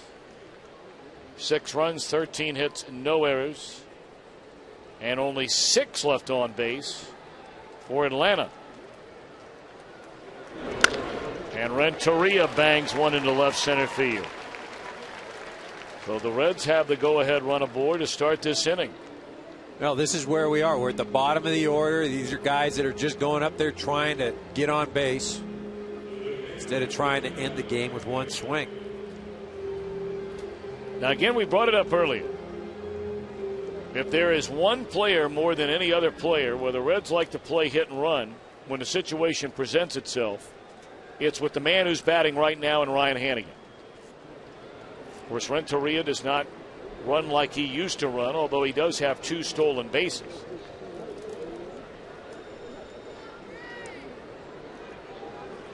And they're asking Hannigan to square around at least on the first pitch, and it's ball 1. And the reason I believe Dusty's choosing to do this, you've got Heisey up next. And this is a guy that, even if Hannigan isn't successful, can drive the ball in the alley. Can score from first base. Got Stubbs following, a power guy that can drive the ball.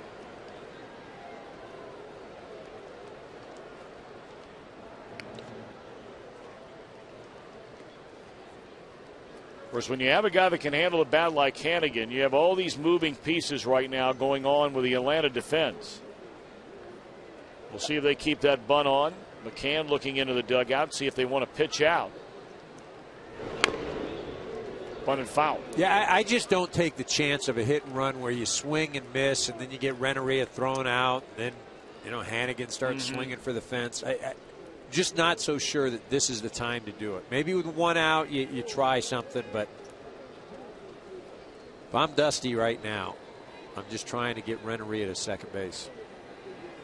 Now, I will say this, too. Extra inning ball game, usually Sundays or day games. This game, night game tomorrow night. So at least the Reds aren't looking at that 2 games in 1 day deal where they did the other night, where they finished at 1:30 and then had to come back to the ballpark in less than 12 hours. Yep. That's nice.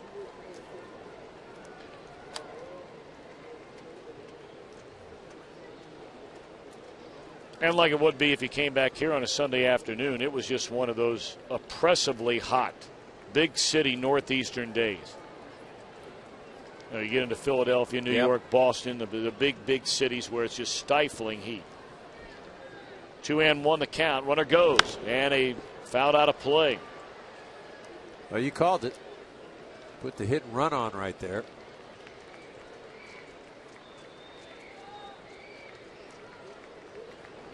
Renteria walking back slowly along the infield grass, watching the signs given by Mark Berry, the third base coach.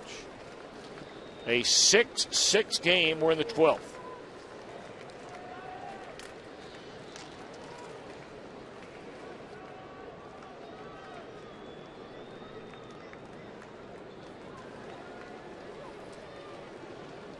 Runner going again. Pitch taken down low. And safe at second is Renteria. Well, they called him out.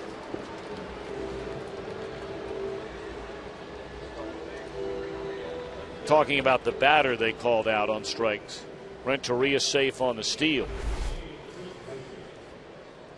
Well, you see this pitch misses a spot, but gets a pretty good part of the plate. Renteria in there easily. Well, Dusty got what he wanted, though. He's got the runner at second base, and Heisey and Stubbs coming to the plate. Breaking ball to Heisey is low and away.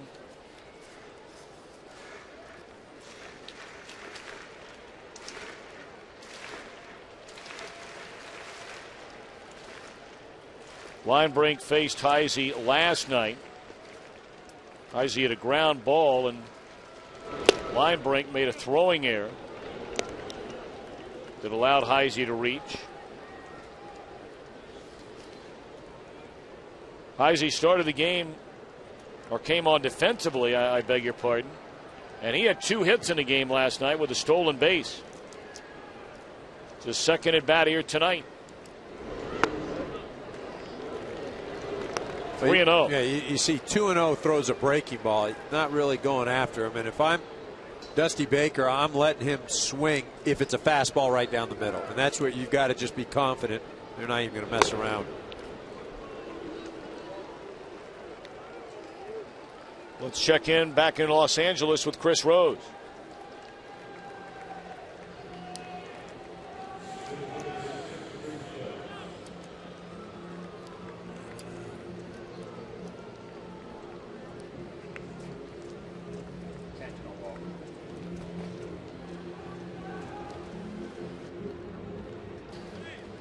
All right, Chris, thank you very much. Brian McCann, a big night offensively. The man coming to the plate has had a good night as well, Drew Stubbs. He helped rally the Reds back from 5-0 down with a 3-run double to get him on the board in the 5-run fourth inning. And there's ball one to Stubbs. Again, with Stubbs' speed, I don't think you double him up. What you're going after here is the strikeout. And he has been prone to strikeouts. Had 4 of them last night.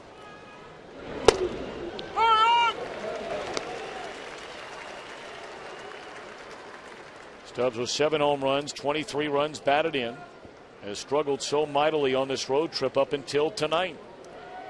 3 hits and 6 at bats with 3 RBIs and a run scored.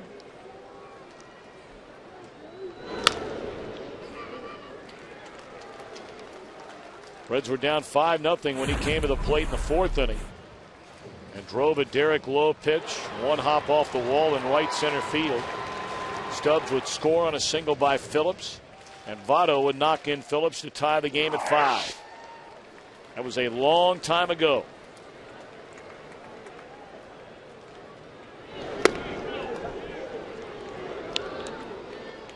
It's a big pitch coming up right here by Linebrink. As the left-hander Sherrill gets loose in the bullpen. Pitchers generally with runners on base don't like going to 3-2. They call this the action pitch in the at-bat. We'll see. It's the action pitch. And Drew Stubbs, for the first time in over 200 at-bats, grounds into a double play. Wow. That's big for Linebrink and the Braves. We're back after a word from your local Fox station.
Bottom of the 12th inning, Atlanta comes to bat in a 6-6 game, top of the order. And Jordan Schaefer takes ball one from Carlos Fisher. Fisher, the 7th pitcher used tonight by Dusty Baker. The Red starter lasted just 3 innings tonight, Bronson Arroyo. The Brave starter, Derek Lowe, lasted 3 1/3.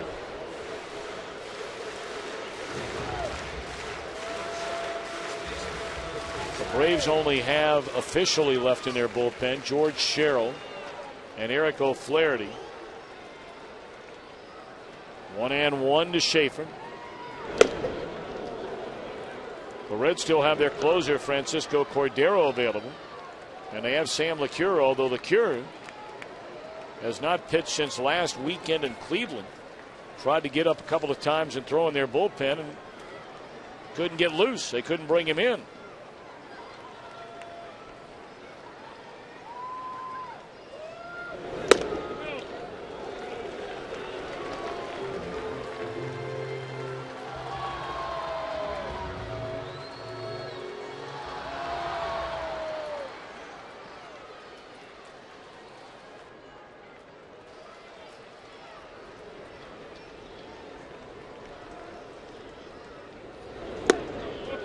Three and two on Schaefer.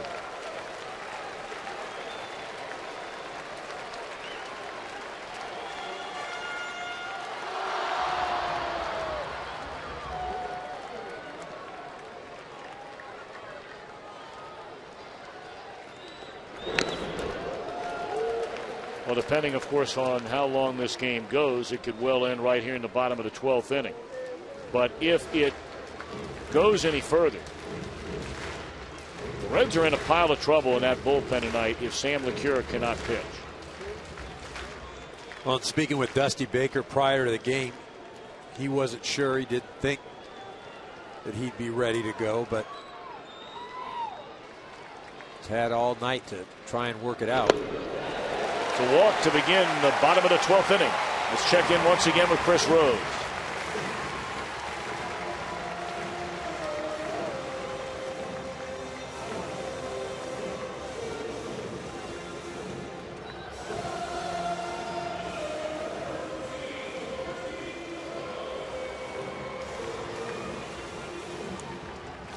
All right, Chris, thanks. Get a look at the standings in the American League East. Boston, after beginning the year 0-6, playing very well. Tampa Bay got off to the terrible start. They've been cooled off a bit here of late. Here's Prado. And it's taken on ball one. And you almost wonder as you start to watch Fisher now here in the second inning of work. Again, you ask the question, how much does this young man have in the tank? You've got one pitcher that you've been waiting a week on to get in the game for you, and here you have another guy who just threw almost 100 pitches 3 days ago. Well, and that's where Dusty Baker is hamstrung right now. There's not a lot of things that he can do.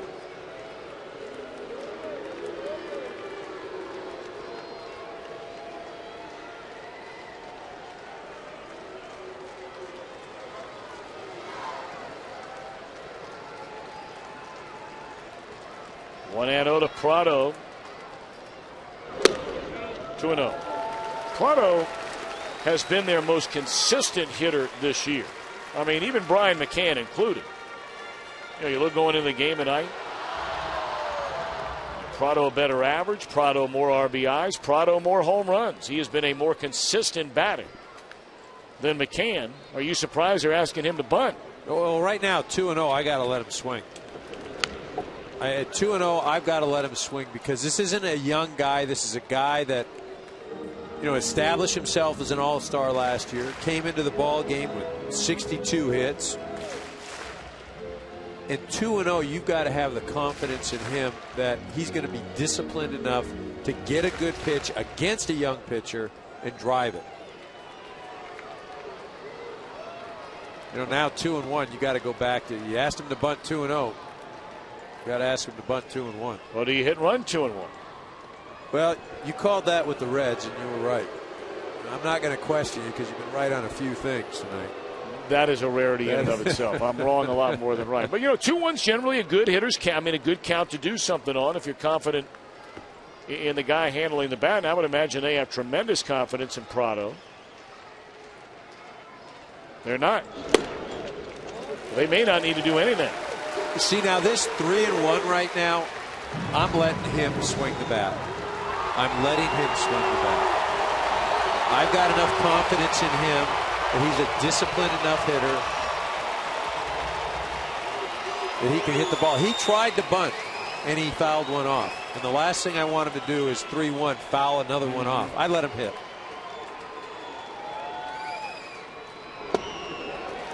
Well, now the Braves have major action. Fisher has walked the first 2 batters here in the bottom of the 12th inning.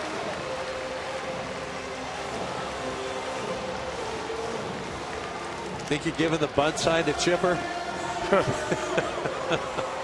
But you know, it does always ask the question, and you know, I've had people that'll, you know, write me an email or a call on the phone and say, you know, you must be out of your mind. But because I've brought things like that up in the past. But I mean, look, if Matt Williams can bunt for a sacrifice to try to win a game, as I saw him do in Arizona, then anybody can be asked to bunt to try and win a game. Right. Hey, you know, I don't think it has anything to do, though, with asking a guy to bunt as much as what you're trying to do is put the guy in a position to succeed. So, in your mind, do you believe that Chipper Jones can get a bunt down and there's more of a chance that he can get that down than by some other way, moving those runners to second to third or driving them in?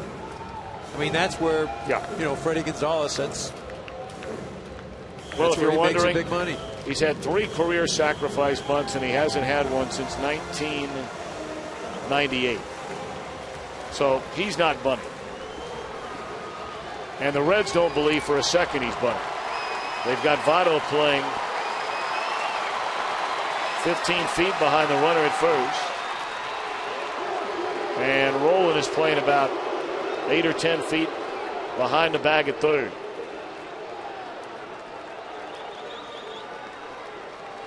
These are the first 2 base runners the Braves have had since the 8th inning. And we're in the 12th.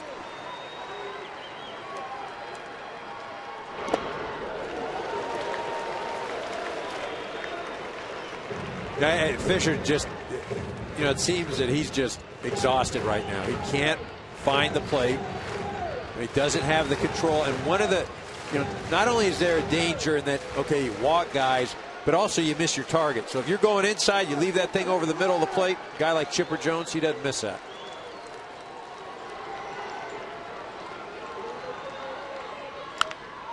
Ground ball, base hit right field. They're going to wave around the runner. And he will score. The Braves win it on a hit by Chipper Jones.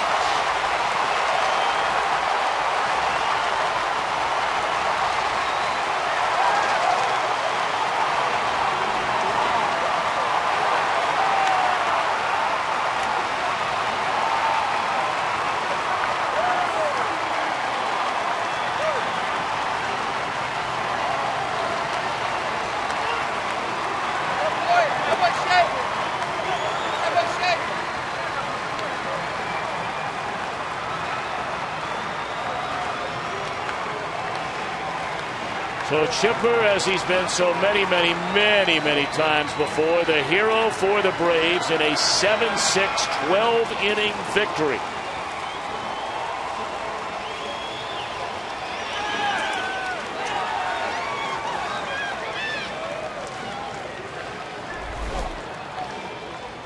They see this pitch just up and over the middle of the plate. You know, it's like we talked about, just missing his spots. Been exhausted, and when you miss your spots, you're not only throwing balls, but you can miss over the plate as well. Chipper Jones, as he's done so many times, game-winning base hit for the Braves. Schaefer coming around to score. We're only going 12 tonight, Tommy. Only 12. Schaefer started the inning with a walk, and he comes around to score the winning run on the hit by Larry Wayne Jones Jr. For Eric Karros, Tom Brennan, and so long from Atlanta. Stay tuned for Chris Rose in the studio right after these messages.